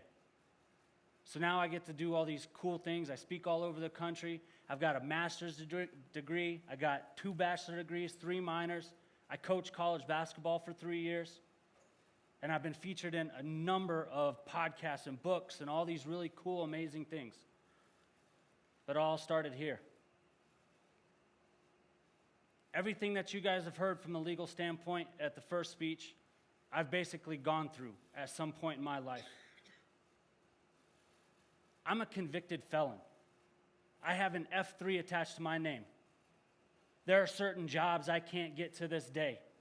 I've got multiple degrees and I still can't get hired. There are certain countries I can't even get into. Matter of fact, when I moved from Fort Collins down to Denver, I called 17 apartment complexes, and not one of them would let me sign a lease. So how hard is it for somebody to find a job and to find housing as a convicted felon? And I've got more education than most people on this planet, and I still can't get hired. I spent 3 years of my life locked in cells where I could almost touch wall to wall from fingertip to fingertip, surrounded 23 hours a day with negative people. Matter of fact, I was locked in the same tier with an individual who killed 3 of his family members over a bucket of catfish, strangled them out. And I am surrounded by those people every second of every single day. 2016 was the first time I ever could vote. I didn't want to waste it on the first one with that one. But, like I tell the students, I would go back to prison in a heartbeat. I would do another 3 years. I'd do 5 years. I'd do another 10 years in those prison cells. if I could take back what I did. I can't. This is life. There's no rewind button. There's no pause button. There's no do-over. The moment you guys leave here, you're faced with choices. You're faced with decisions that are going to affect your lives. And your students are as well. And so my whole story is about the precautionary tale of helping your students make better choices and decisions. Because there's a reality. The same thing that happened to me can happen to any one of you. Doesn't discriminate. Matter of fact, I was just like some of these 8th grade kids. Now, this is my picture from 8th grade. Came on Facebook about a year ago. Everybody started tagging my name saying, man, Fish, that was so cool. Like, our basketball team was great. Like, we had so much fun. And I untagged my name. I was tired of people associating me with my 8th grade year because 8th grade was one of the worst times in my life. 8th grade was the first time I ever started to deal with peer pressure. I started to worry about what people thought of me. I started to get these zits, and I was ashamed and scared to talk to girls, so I started to hold it in. Before I realized it, I started to get these thoughts of suicide. And it got so bad to the point that I actually was chased out to my barn by my parents with a knife to my wrist because I was getting ready to take my life. Now, I don't know if that was a cry for help or if it was just me begging my parents to pay attention. Now, here's the thing. My parents are awesome. They did everything they could for me, but they didn't know how to handle the situation. So we kind of brushed it under the rug and said, we talk about it later, and we never did. So I want you to understand that if you're dealing with some type of mental health issue or negative thought, go and talk to somebody. Don't be afraid, because I was afraid. I didn't talk to anybody, and I kept it bottled inside. I started to act out and do stupid stuff. My 8th grade year, I started to smoke weed. Got caught my sophomore year. Said I'd never smoke again because I didn't want my mom and dad to be mad at me. Well, I wanted to be popular, right? So my junior year, people started drinking a lot, going to these house parties that they're talking about. So I started drinking on the weekends at these house parties, and pretty soon by the end of my senior year, I developed this habit to where I was sneaking alcohol in my golf bag as the captain of the golf team and drinking on the 3rd hole when my coach wasn't around because I turned into a full-fledged alcoholic in less than a year and a half. Now I tell you this because this is how it happened so fast. So I ended up moving from my senior year to my freshman year in college, and I got an opportunity to play college basketball. Now you guys can tell by this stature, 5'10", I can't jump. I can't even touch the net right now. I'd probably hurt myself if I even tried. But when I got down there, I was competing against guys from all over the country, 6'8", 6'9". I had a dude with a 46-inch vert. And so I isolate myself. I don't drink, I don't smoke, I don't party. I'm doing everything I can to be a part of this basketball team. And then people start to realize, dude, you're on the basketball team, you're instantly popular. Why don't you come hang out and party? Well, let's just be real. Everybody that goes to school wants to have friends, right? So I gave in to the peer pressure. I started drinking on the weekends, and then I started to realize, man, I'm a college freshman. Nobody's telling me what to do. So I started drinking every day because I could. And before I realized it, second semester rolls around and I get a 1.8 GPA and I'm academically ineligible to play because I lost my college basketball scholarship because I turned into an alcoholic. Now let me put this in perspective. Less than 4% of all high school basketball players ever get a chance to play college basketball, and I just threw mine away because I'd rather drink and party. You would think that I'd learn. So what do? I go home to Front Range Community College. I go to my parents' house. I'm getting my grades up. Everything's going good. And then I decide I want to go play college basketball again the following year. I go up to Eastern Wyoming. I get up there. The coach and I don't see eye to eye. So what do? I give up on my team. I give up on my coach. I give up on every single person that ever believed in me, and I start drinking again. But now my drinking's even worse than it was at the previous school, and I'm drinking a 30 rack, and I'm going, sitting in my trailer because I had nothing else to do, and before I realized it, I walk away from EWC with a GPA of 0.000. I had 4 Fs on my transcript when I left that school because I was so drunk and high, I didn't even go to class. So what do? I call my mom and dad, say, Mom, Dad, I need to come home because I'm going nowhere quick. I go home to Front Range Community College again. I'm getting my grades up. And I get an opportunity the following year to go play at another school. I get out to California. I don't drink, I don't smoke, I don't party. I'm doing everything I can to be a part of this basketball team because, this coach was phenomenal. This dude played with Bill Russell, had an ABA championship ring.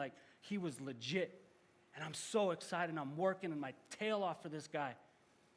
And he pulls me into his office. Says, hey, Ethan, we need to talk. And he's holding up this piece of paper. And it's my transcript from Eastern Wyoming. He says, Ethan, you're academically ineligible. You can't play for me. Why didn't you tell me about this?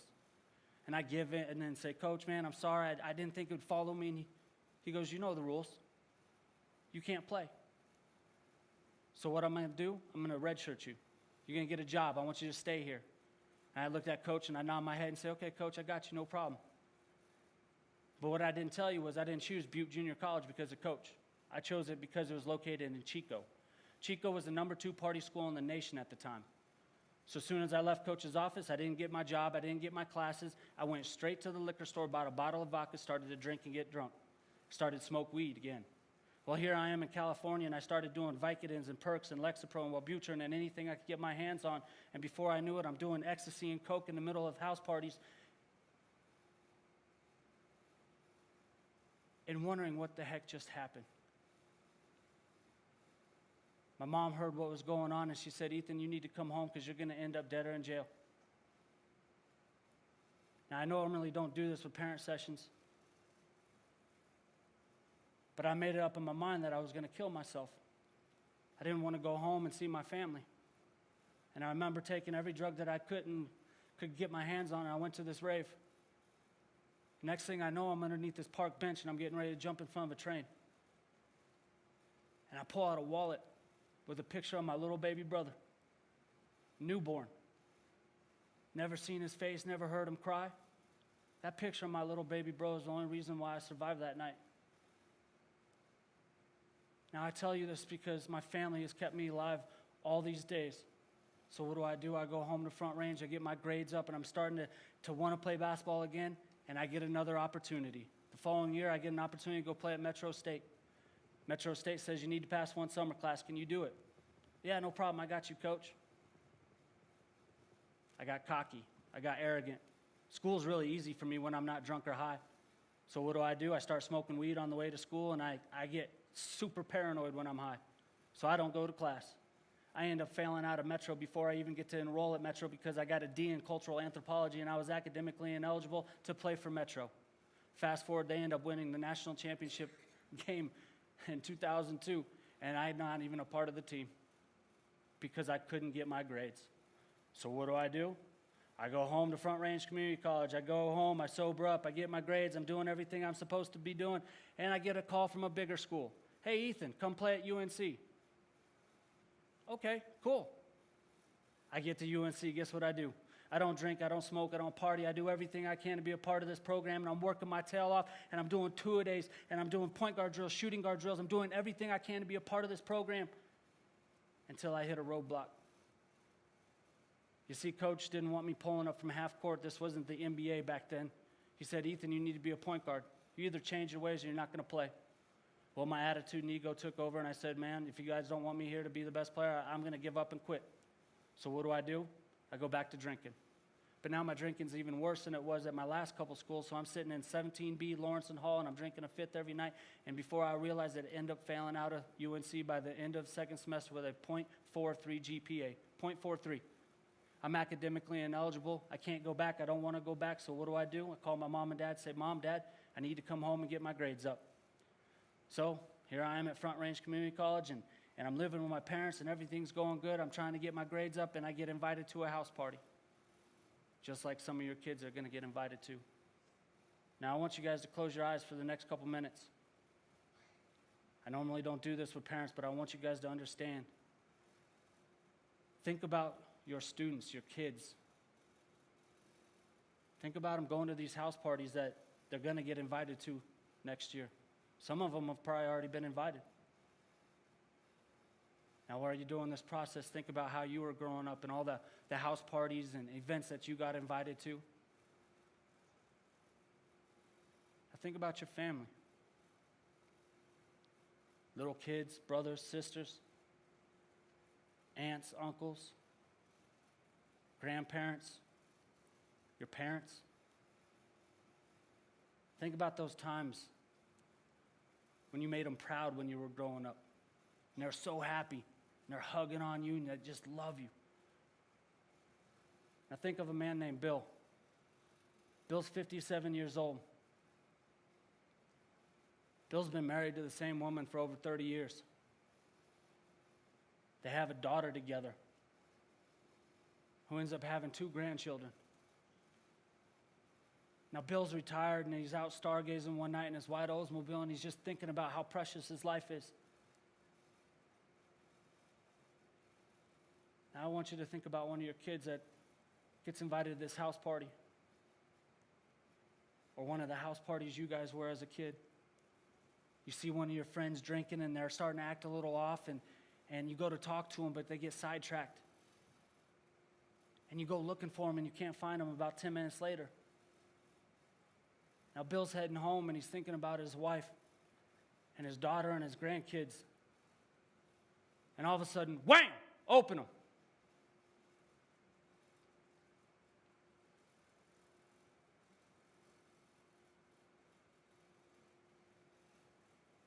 One of your friends, one of your kids that you're thinking about at that house party, that was me.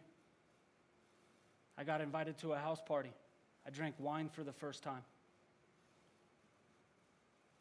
I don't remember what happened until 24 hours after a blackout. And I'm laying in the hospital bed and the nurse comes in. She's like, "Do you know what you did last night?" No, it wasn't good. Second nurse comes in. "Do you know what you did last night?" I said, "No." "You drunk drove and you killed somebody."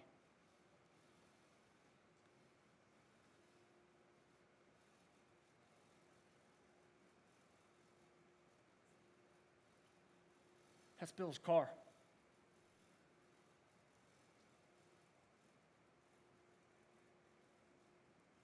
Bill didn't see my Suburban going down the wrong side of a 4-lane road going 72 miles an hour with no tire on one side and sparks on the other. I hit Bill in my Suburban and killed him instantly. He never saw me coming. He never got to go home and see his wife again or his grandkids.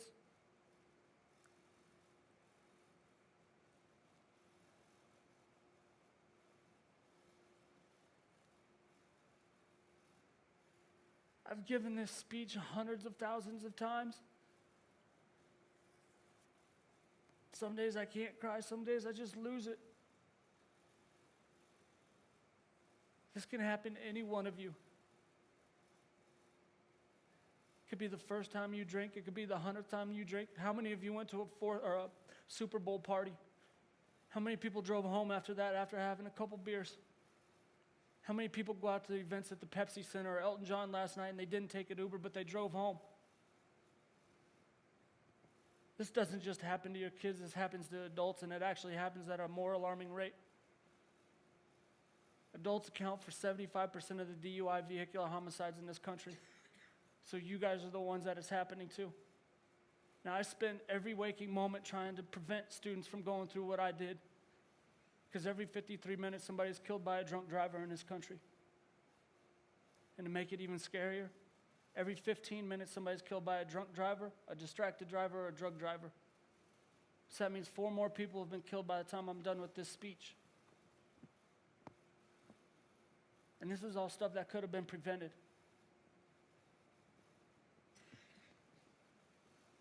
This is why I take every opportunity to speak, because I don't know how many of you I'm going to be able to help and change. And I work my tail off for this. Now, I woke up in the hospital, and I remember I had 3 choices. 1, I was going to take my life. I didn't want to face reality of what happened. 2, I was going to flee the country. I had friends and teammates all over the world. 3, the moment everything changed, God told me to handle my responsibilities. And from that moment, that second in the hospital bed, something clicked and something changed. I didn't know what was going to happen or where I was going to go, but I knew I was going to work hard to be a better person.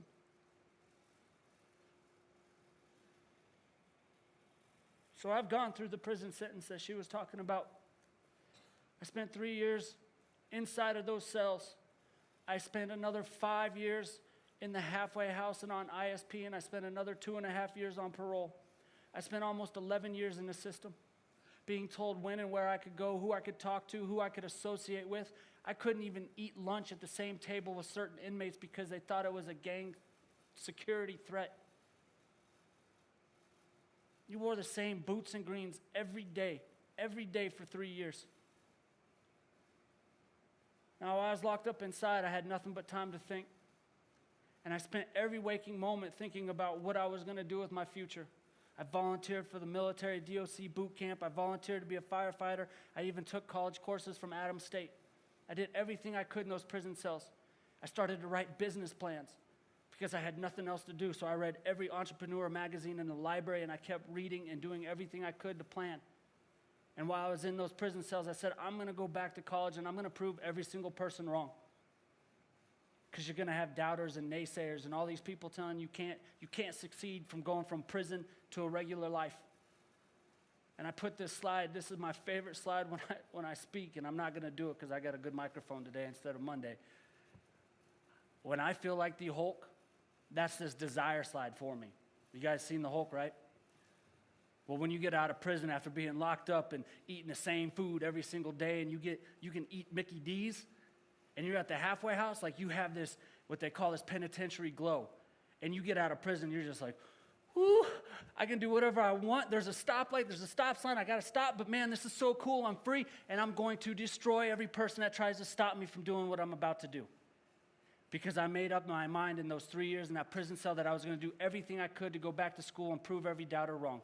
And that's exactly what I did. I ended up going back to prison, and I got 2 bachelor degrees in 2 years. And then in 1 year as an assistant coach at the university, I wasn't satisfied. I got a second bachelor degree and 3 minors in 1 year, all while working a 40-an-hour-a-week job. Oh yeah, I was taking anywhere between 12 and 24 and a half credits a trimester, so double full-time, plus working 40 hours a week and coaching or playing college basketball. So when I talk about desire and all these positive things, I want people to understand no matter how bad your life is, you can always find a way to change. I have worked my tail off since that accident, and I will never stop. I ended up getting my master's degree in coaching college basketball and playing college basketball again as a 28-year-old inmate. I played college basketball at the age of 28, 29, and 30 as an inmate of the Department of Corrections. Never been done. I couldn't even make some of my road games because I had a 10 o'clock curfew because I had an ankle monitor on because I couldn't leave my house at 10 p.m. at night. So my guys ended up losing almost 80% of the games on the road because I didn't get to travel with them. So you have to understand when I talk about choices and consequences, it doesn't just affect you. It affects every single person you associate with. And so here I am talking about these choices because your choices after tonight, no matter how big or small you think they are, they can impact every single person in your family. And I want you to be aware of that. And you guys are the good parents because the parents that care are the ones that show up to events like this. The parents that don't, those are the ones that we need to worry about who are making the bad choices for their kids.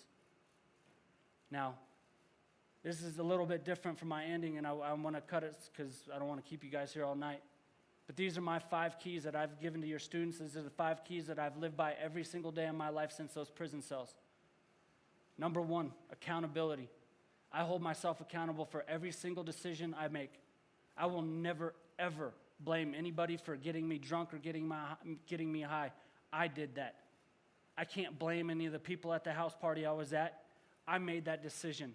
I decided to go out that night when I should have stayed at home. I will never blame anybody for my choices because it's on me. And that's the same with all of you as parents.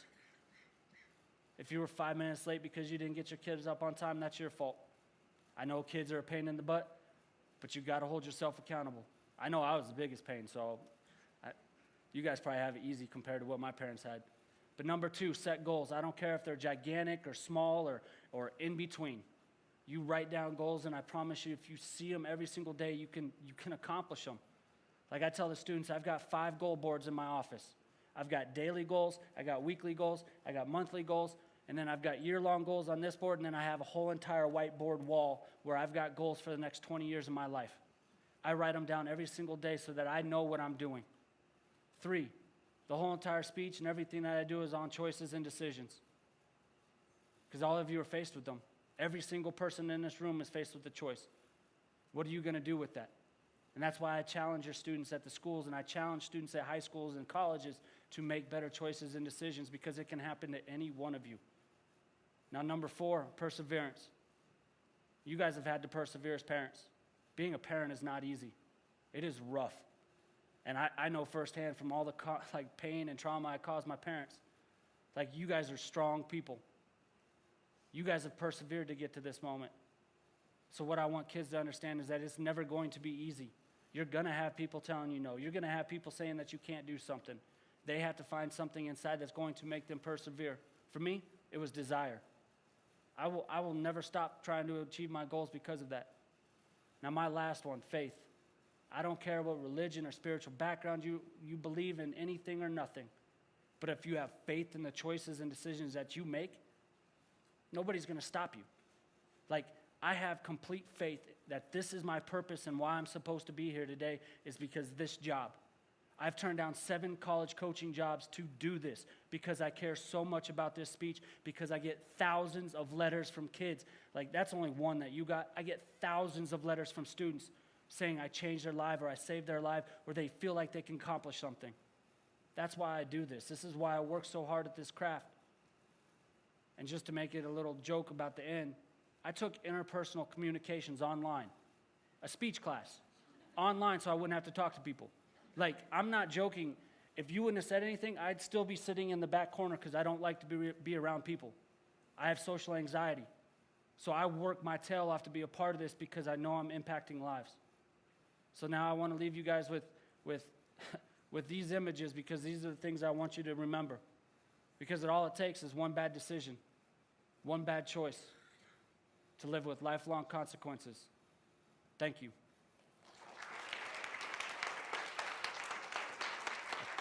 Cut it.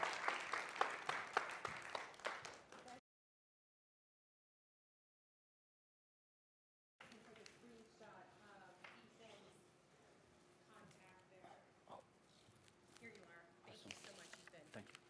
I think the title of Ethan's book needs to be How to Overcome Adversity. That's amazing. Thank you. Without further ado, we have Officer Rodney, and he said he will never pull you over if you shut up tonight.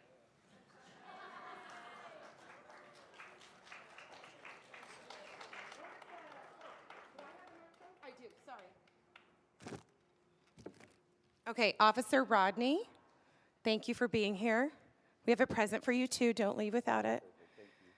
And anybody who's leaving that has a rainbow behind their pamphlet, just let me know. Okay, take it away. You must be present to win, so if you leave, you're out. There. Gotcha. So I'm going to talk to you guys today about safety and security of our schools and what it looks like from our perspective so that you completely understand on your side. So we're going to start with the standard response protocol. I'm going to work backwards from it, though. So we're going to start with reunification portion. That would be the portion where if an incident occurs at school, you come back to the school to pick up your kids. Understand that we are just as afraid and probably as scared as you are in getting your kids reunited back with you, but there's certain things that we have to follow in order to make sure that we're getting the kids right back to the right person. Then we talk about the evacuation. That'd be like fire drills. So we all remember fire drills when we were in school. When I was in school, we did 2 drills: duck and cover for tornadoes and fire drills. That was it. And so unfortunately, we're in a day of age where that doesn't happen. Then we talk about secure perimeter and lockdown. So we get those wrong. The news media gets those wrong every single time. As far as the news media is concerned, everything we do is a lockdown. But they don't completely understand that those are 2 separate things. Secure perimeter means that there's something that's going on outside of our school that requires us to lock all of our doors and keep everybody inside. And then lockdown means that there's somebody within the school where, unfortunately, we say it, so it's a threat. Somebody's doing some harm to somebody in our school, so it requires us to lock all of our doors and lock down our school. So every time the news says that, the school's gone on lockdown, I roll my eyes because I know that it's incorrect. Now, I will tell you one thing. So if you sit and listen, that was the sound that I heard the afternoon I walked into Arapahoe High School after Clara Davis was shot. Just the air conditioning, that's all I heard. Knowing that every classroom that I walk by, that there are at least 15 or 20 kids with the teacher behind that closed door, scared out of their mind. It's my job to make sure that we keep our children safe. And unfortunately, bad people do come into our schools, and we do everything we can to stop that. And we've worked hard, we've worked diligently, we work with our schools, we've partnered with our schools, where law enforcement and school administrators work together to make sure that we keep our children safe. But I don't think I ever want to have to experience the fact of walking into a school again where all I hear is just complete air conditioning, and that's it. Knowing that there are kids in that school. I took the first group of kids out of the school over to the King Soopers right across the street on Dry Creek Road and University. So we took, and they were all the kids that were in swimming and gym. And so here we have all these kids that are dressed for swimming, can't take anything with you. They all have their hands in the air. And I walked by the area where Clara Davis was shot, and it's just one of those things that you just don't ever forget. You walk, you grab the kids that you're going to take, and you're running with these kids, bare feet, they're stepping on glass. And my biggest challenge was the parents that were in the parking lot waiting to get their kids, and I couldn't let them have them. So we walk into King Soopers, we closed King Soopers down, and we had to put 3 officers at the front doors with rifles because those parents were so determined to get in there, and we couldn't let them. So know this. We're dedicated at our police department, our school resource officers, to make sure we do everything we can to keep your children safe. We have the support of the school district, we have the support of our chief of police, and we have the support of the district attorney's office to make sure that we do everything we can to keep everybody safe. That includes the teachers, because unfortunately they're not the people that get to go and hang out with us. They have to also lock down and hide out.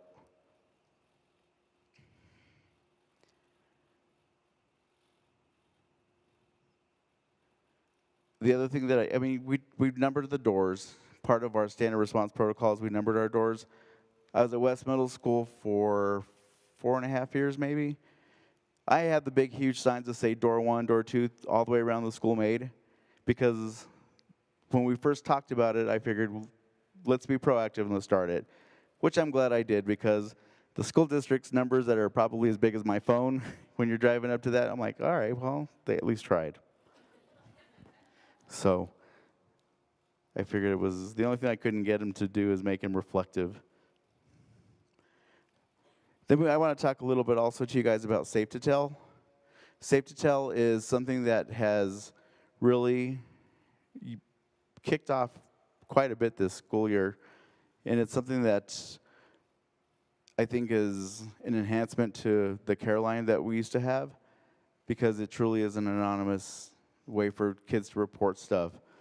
I would say on an average week, because our responsibility is the 5 schools in our jurisdiction, we get an average of 15 Safe to Tell calls a week.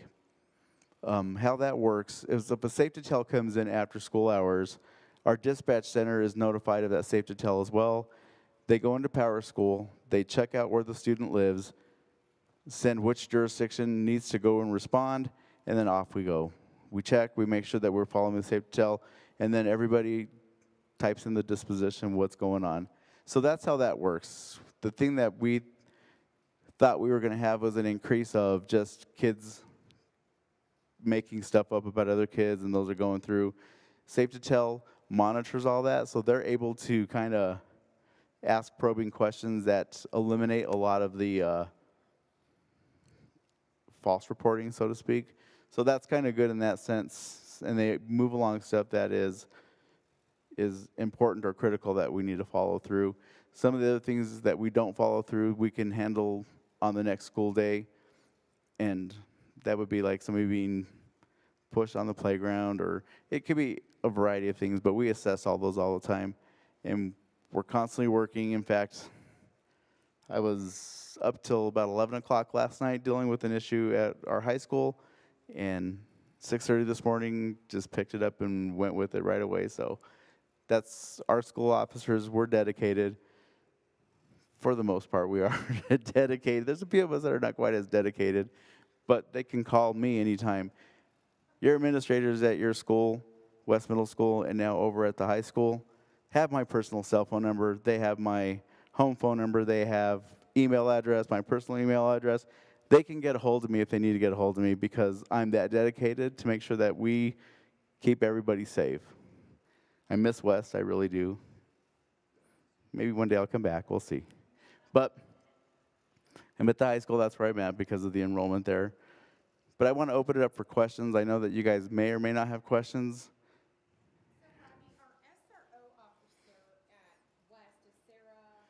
Sarah Joswick, she's our corporal. So she was just recently promoted to that position in January. She was theoretically supposed to office at West Middle School, although I don't think she's been there much because of a lot of the stuff that we're dealing with at our high school. Not that I'm saying it's bad stuff, it's just busy stuff. We're constantly just, things are just constantly coming up. One of our officers is out on injury leave, so that's kind of hurt her where she's not able to be at West. I've tried to see if I can just move back over, and I got smacked down, told no. So maybe he needs to come hire for me. Monica. So that's what that is. But so we have 5 officers, our sergeant, and our chief is trying with our city council member to add 2 additional school officers. His first try, he was denied, and so we'll try. He's trying again for the second time. So hopefully we'll be able to convince them and make them understand the critical importance of having us in the schools. There you are. I think I'm, question. Drug use at West Middle School? All the time. Yeah, we see drugs all the time at West. I'm just kidding. I wanted to wake everybody up. I know everybody's falling asleep here. See, blood pressure up and down. Yeah, no, there's that. No, there's no drug use. Interesting enough, I will tell you this. We will bring the dogs into West Middle School, the high school, any school, walk them through, and at the end of the conclusion of that, and we leave, the rumors are like 150 people were arrested. We found all these drugs. We don't have what would be perceived as a drug problem in our schools. We have vape problems, and I'm not going to say an increased vape problem. It's starting to reduce. But our big thing is education. We want to educate our people. I mean, when you walk in, you hand somebody a citation and walk out, you're not achieving anything by doing that. So my philosophy, and this is just my philosophy, is if we catch you the first time, we'll educate you. Second time, we'll probably give you a citation. But I think that education the first time is going to go a lot farther than giving a citation, because, like I tell the student, it doesn't impact the student because there's no real financial loss on their part because parents have to pay for everything, so that's why it's easier that.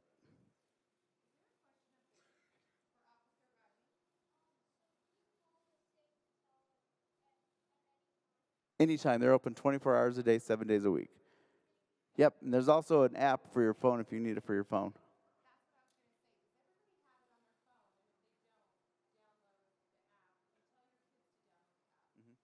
And just one thing I want to touch on from the attorney that was up here about the sexting.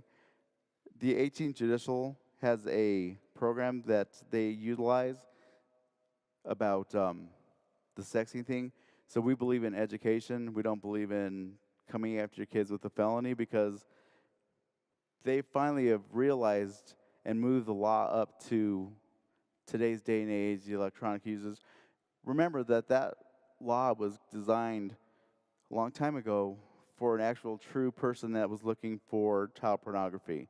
They weren't looking at 2018, 2019, where the smart kids that we have typically, are pressured back and forth to utilize Snapchat and Instagram and all those other apps to send stuff back that's not appropriate. So, and it happens. And the one story that she says, she talks about, we had a student at West who borrowed a kid's phone for math, took the phone into the bathroom, took pictures of his genital area as a joke to his friend. Friend doesn't open the phone. Friend goes home. His iPhone syncs to his mom's iCloud. She opens the pictures, and there it is. So now imagine you being that parent when you open up your iCloud pictures and there's a bunch of penises on your computer, and she's panicked because of the fact that she's got these images on her computer now that are in her cloud, and she's afraid that she's going to get convicted, and all this stuff is going. So, and that's just an 8th grader not thinking. I mean, they're thinking it's something funny, we're going to do this, and I'll play a joke, not realizing the true consequence that it underlies. So that's why we believe education is more important, and we have.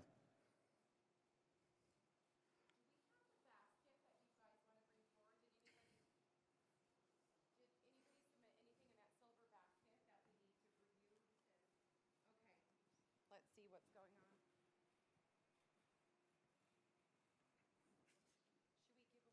You should have saw the look on their face when I said there's a lot of drugs. Hold your pamphlet up if there's a rainbow. Who else?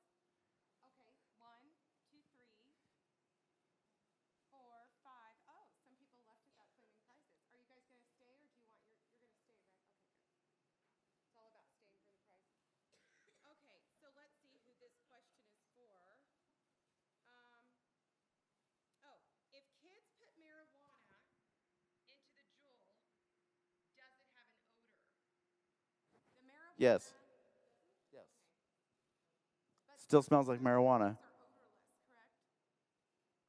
Liquid nicotine comes in different types of flavors: strawberry, cherry, watermelon, fruit. But you can still smell the marijuana. If it's THC, you can still smell it. It's still. It depends on what they have. If it's unflavored, I guess, then you won't smell anything. It's just a big, huge cloud of vaporizing exhale. And Smart Colorado is coming Tuesday night. They're going to talk about all of that in depth. Right, so I would check with them.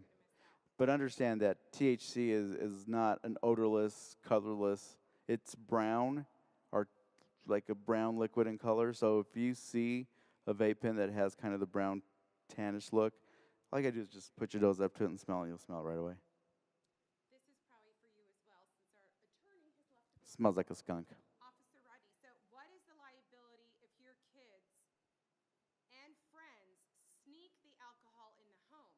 So I'm assuming the adult does not know because it was being snuck in. What is the liability of the homeowner?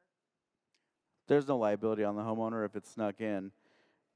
Now, if the homeowner just finds out, the smart thing to do is to, if you're going to have a party, and unfortunately, there are parents who think that they need to have parties for their graduates, and alcohol's there,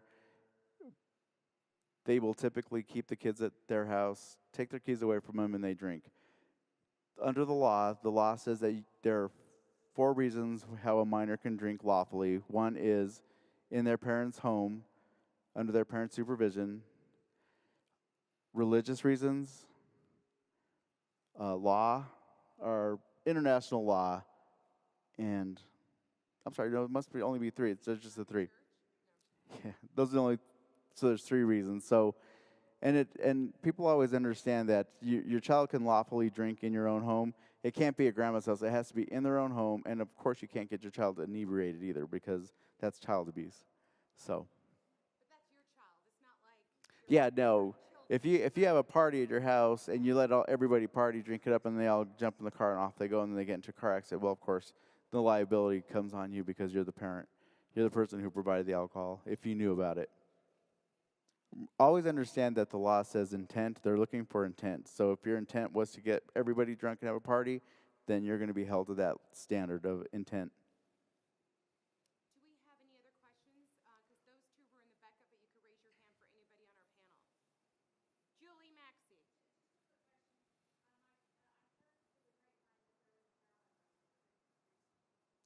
A heroin what? So the question or the statement was that she heard that there was a heroin bust at Creek. That is not true. You're welcome. It's unfortunately Cherry Creek High School has the stigma of having really good drugs, I guess, from what people say. People tell me I hear that there's cocaine floating around there. People can just buy it in the parking lot. I'm like, well, if that's the case, then apparently the cameras I'm watching are not the right cameras, because I have the cameras in the parking lots up in my office while I'm there, and we're always watching. How many officers at Creek at one given day on average? There are 4 officers there and 10 security. Yes, my full-time, that's all of our full-time jobs. We have 1 officer in every building of the high school. Huh? Have you seen drugs at the high school? I mean, we encounter marijuana. I think marijuana is the thing that we encounter the most. And it's not exceeding amounts. I would say probably this school year, we probably have written 7 marijuana tickets. And typically they're discovered by security when they're doing lot checks, and it's inside the car. So it's not inside the school. And if they're doing it in the school, marijuana has such a distinctive smell, it's picked up really quick.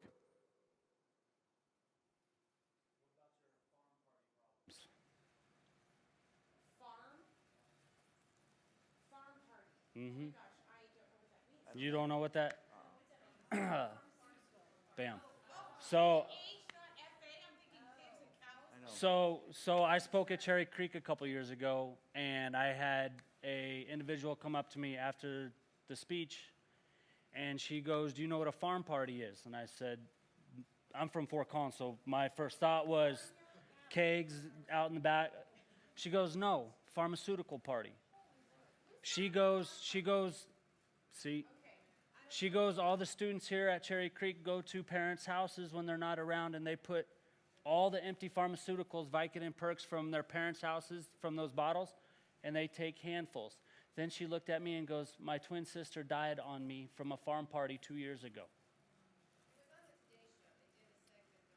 Wait, so how recent was That was 2015, I think I was there. There was a segment that they had told, like, they would see like 20 kids from different schools in Colorado, and they talked about that they were the field parties.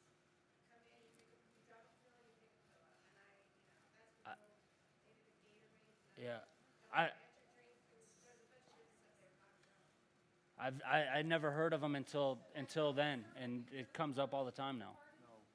We haven't heard of a farm party. Maybe that's something that they're keeping under wraps. I mean, we really, truly try our best to try to keep up and stay on top of any type of concerning issue that's brought to our attention. And that's why I always encourage people to use Safe to Tell, because it's truly an anonymous Safe to Tell tip. We will never know who did that tip ever. Even if the person calling in the tip wants to leave their name, the Safe to Tell is not designed that way. The law won't allow them to leave the name. And we cannot even include that information that's sent to us in a police report. It's all we can do is say that it was provided by Safe to Tell, and that's it. So nothing in that Safe to Tell report is ever included in any type of police report. And I don't think the school does anything, can use it either, right? They can't put it in there, because you can't even print it. They won't let you print it. I think that's why they call it safe. It's safe to tell. So there's no ramifications on you or your child to call. But I'm curious, because the care line had that reputation of ratting out my friend, getting somebody in trouble. Have you had a decrease in those kind of false claims? I think we have, right? We've had people that have claimed that they find out that they know that they've called Safe to Tell, but we don't know who the tipster is at all. They won't. Safe to Tell does not disclose that to us at all.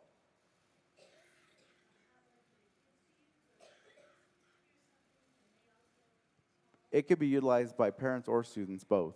Safe to Tell can be utilized by anybody. And it's through the state of Colorado, and it's designed, it's unlawful for them to disclose who calls into us. So that it's actually, that's how it was designed under state law. That's how they get state funding. Can, go ahead. If they were to disclose the tipsters, they would lose state funding. That's the penalty for if they were to disclose that to somebody accidentally or however they wanted to show that they had done it by, providing that to us, they would lose the funding from the state. So that's part of, if they were to disclose that, that's the punishment that they would have. So one thing when I do parent sessions, and I didn't get to do it tonight, but I want you guys to be aware, my mom didn't know that I used the F word until I was either a senior or a freshman in college. I've been using the F word every single day, almost every single sentence I speak since 3rd grade. So my parents didn't know I did drugs. They didn't know how bad my alcoholism was. They didn't know that I did coke or ecstasy or any of that stuff, and I was doing it underneath their roof. How many of your kids are able to hide these things? You guys don't, you've got 4,000 students at Creek to look for. They can't catch everything. How many of you are missing the things that your kids are showing you, but you're so caught up in your life that you're missing those signs? Because they're going to show signs. They're going to slip up at some point, but you got to pay attention because they're the ones that are going to get in trouble. They're the ones that you would least expect it. So just pay attention because they do their jobs 24 hours a day, but they got 4,000 students that they're looking at Creek. So what are your kids doing at home? I mean, I've had a valedictorian where her dad called me, and she had been using for the last year and a half, and her dad called me and said, "You just saved my daughter's life," because I had no idea. 4.0 student. But they're hiding it because it's that easy. And with the juuling and the vaping, you can hide alcohol in anything. You can hide weed and CBD and, all the edibles. You hide that stuff. So I just want you guys to be aware of it because I did all that stuff and I hid it from my parents for decades. And they had no idea what was going on. And I'm not that smart, so I'm sure a lot of your students are a lot smarter than I am. So they.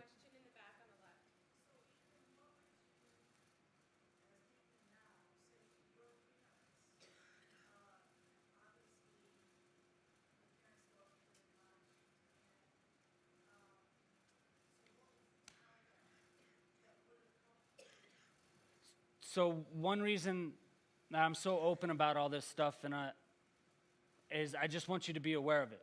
I can't teach you everything. We can't, within this, 2-hour session, we covered so many things. Your job is just to be aware of what's going on out there. And I started doing my keynotes and then my parent sessions in the evening to create a dialogue. So I don't know how many of your kids saw my speech on Monday, but my whole hope is that they'll see my speech, hear my story. Now you and your son or daughter have a central person that they can say, well, Ethan was drinking behind his mom and dad. Do you know that's what's going on with some of your friends? Is that going on? It opens up a dialogue to where your kids feel a little safer because they can use somebody else as that, blame it all on him or he's the one that's doing this. And so that's kind of like my hope with all this, and that's why I'm telling you guys about that now, so that you guys can just pay attention to what's going on and be open with your kids. Like, I think I caught half of yours, but you're talking about your parents giving you the ability to have trust and be open with them. So I would just say be open with your kids and ask them what's going on. You know, they might turn you down the first couple times, but they know that you care. So hopefully that they'll open up to it. How many people here, how many of your kids utilize Snapchat? How many of you guys have looked at their Snapchat? How many of you people have actually looked at their For My Eyes Only part of Snapchat? If you don't know that there's a For My Eyes Only part of Snapchat, then you need to check your child's phone. Every time we do Dean's Talks at West Middle School, I hold my cell phone out and say, I have nothing in my cell phone that I'm concerned or worried about. Anybody can go through my phone at any time. If you can't say the same thing, then you need to rethink what is in your phone and put it that way. If somebody picked up your phone and went through your phone, what would they see?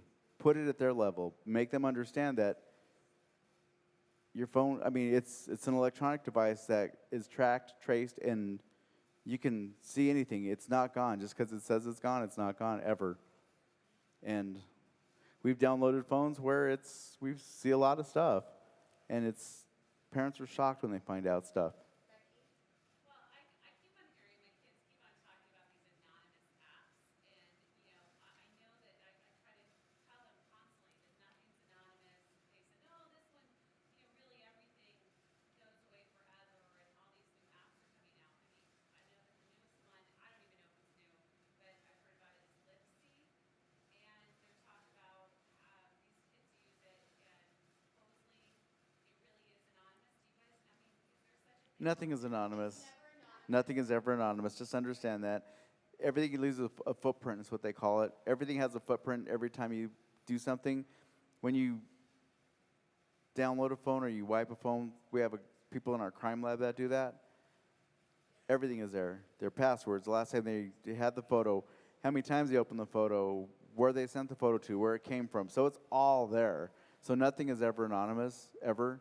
I just caution you guys to be a little more vigilant in your style of parenting.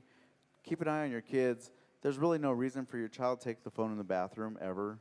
There's really never that reason for your child to take a phone. There should really not be a computer in a bedroom with a camera on it, because he put on his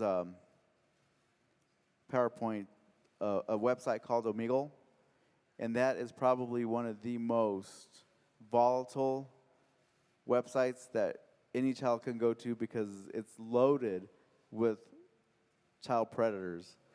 It's called Omegle. Omegle. It's more of a website than a app, but Yeah. it basically opens the door for conversations with anybody. You turn it on, apparently, and we get this from the Douglas County Crimes Against Children's Unit. They tell us that that's probably the most volatile one right now that's being utilized. You open it up on the website, you click on it. These conversations they can have back and forth. It opens up their camera, it opens up your camera, and then imagination of what occurs between the two people. So be really careful. I mean, You can block a website. Yeah, there's. I know that you can't block. I know that the school district blocks. You can block it with sites restrictions as well. on the phone too. Yeah, You 'cause- can block. So know that there's always ways to do that. Definitely get in touch with him to figure out how to block those specific sites. The school district does that for you if your child connects to the Wi-Fi at the school, but understand all they have to do is just shut the Wi-Fi off, and they can probably just get it through their 4G.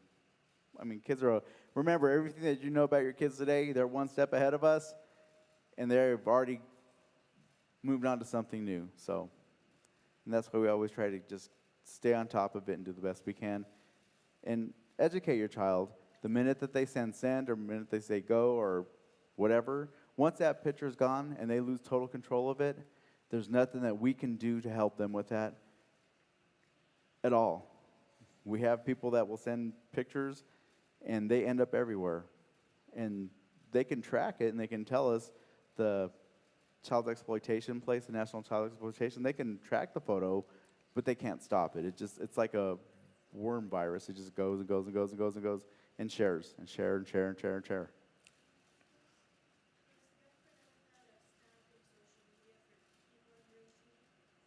What's that? Some European countries do that. Do you want to repeat it? I didn't You said, has our government ever thought of making it illegal for under... Well, typically if you look at some social media stuff, you're supposed to be 18 to use some of that stuff anyway. Most of those kids they're just gonna violate the terms and say they are. So I think that they did take a step a little bit by kind of restricting some of what is being put. They're telling these, like Craigslist, I believe they Wasn't that one removed all Fiverr? the Was it that one? pornographic one? stuff from No, that Craigslist was for when the you purpose get of them being held liable for what occurs on their website. So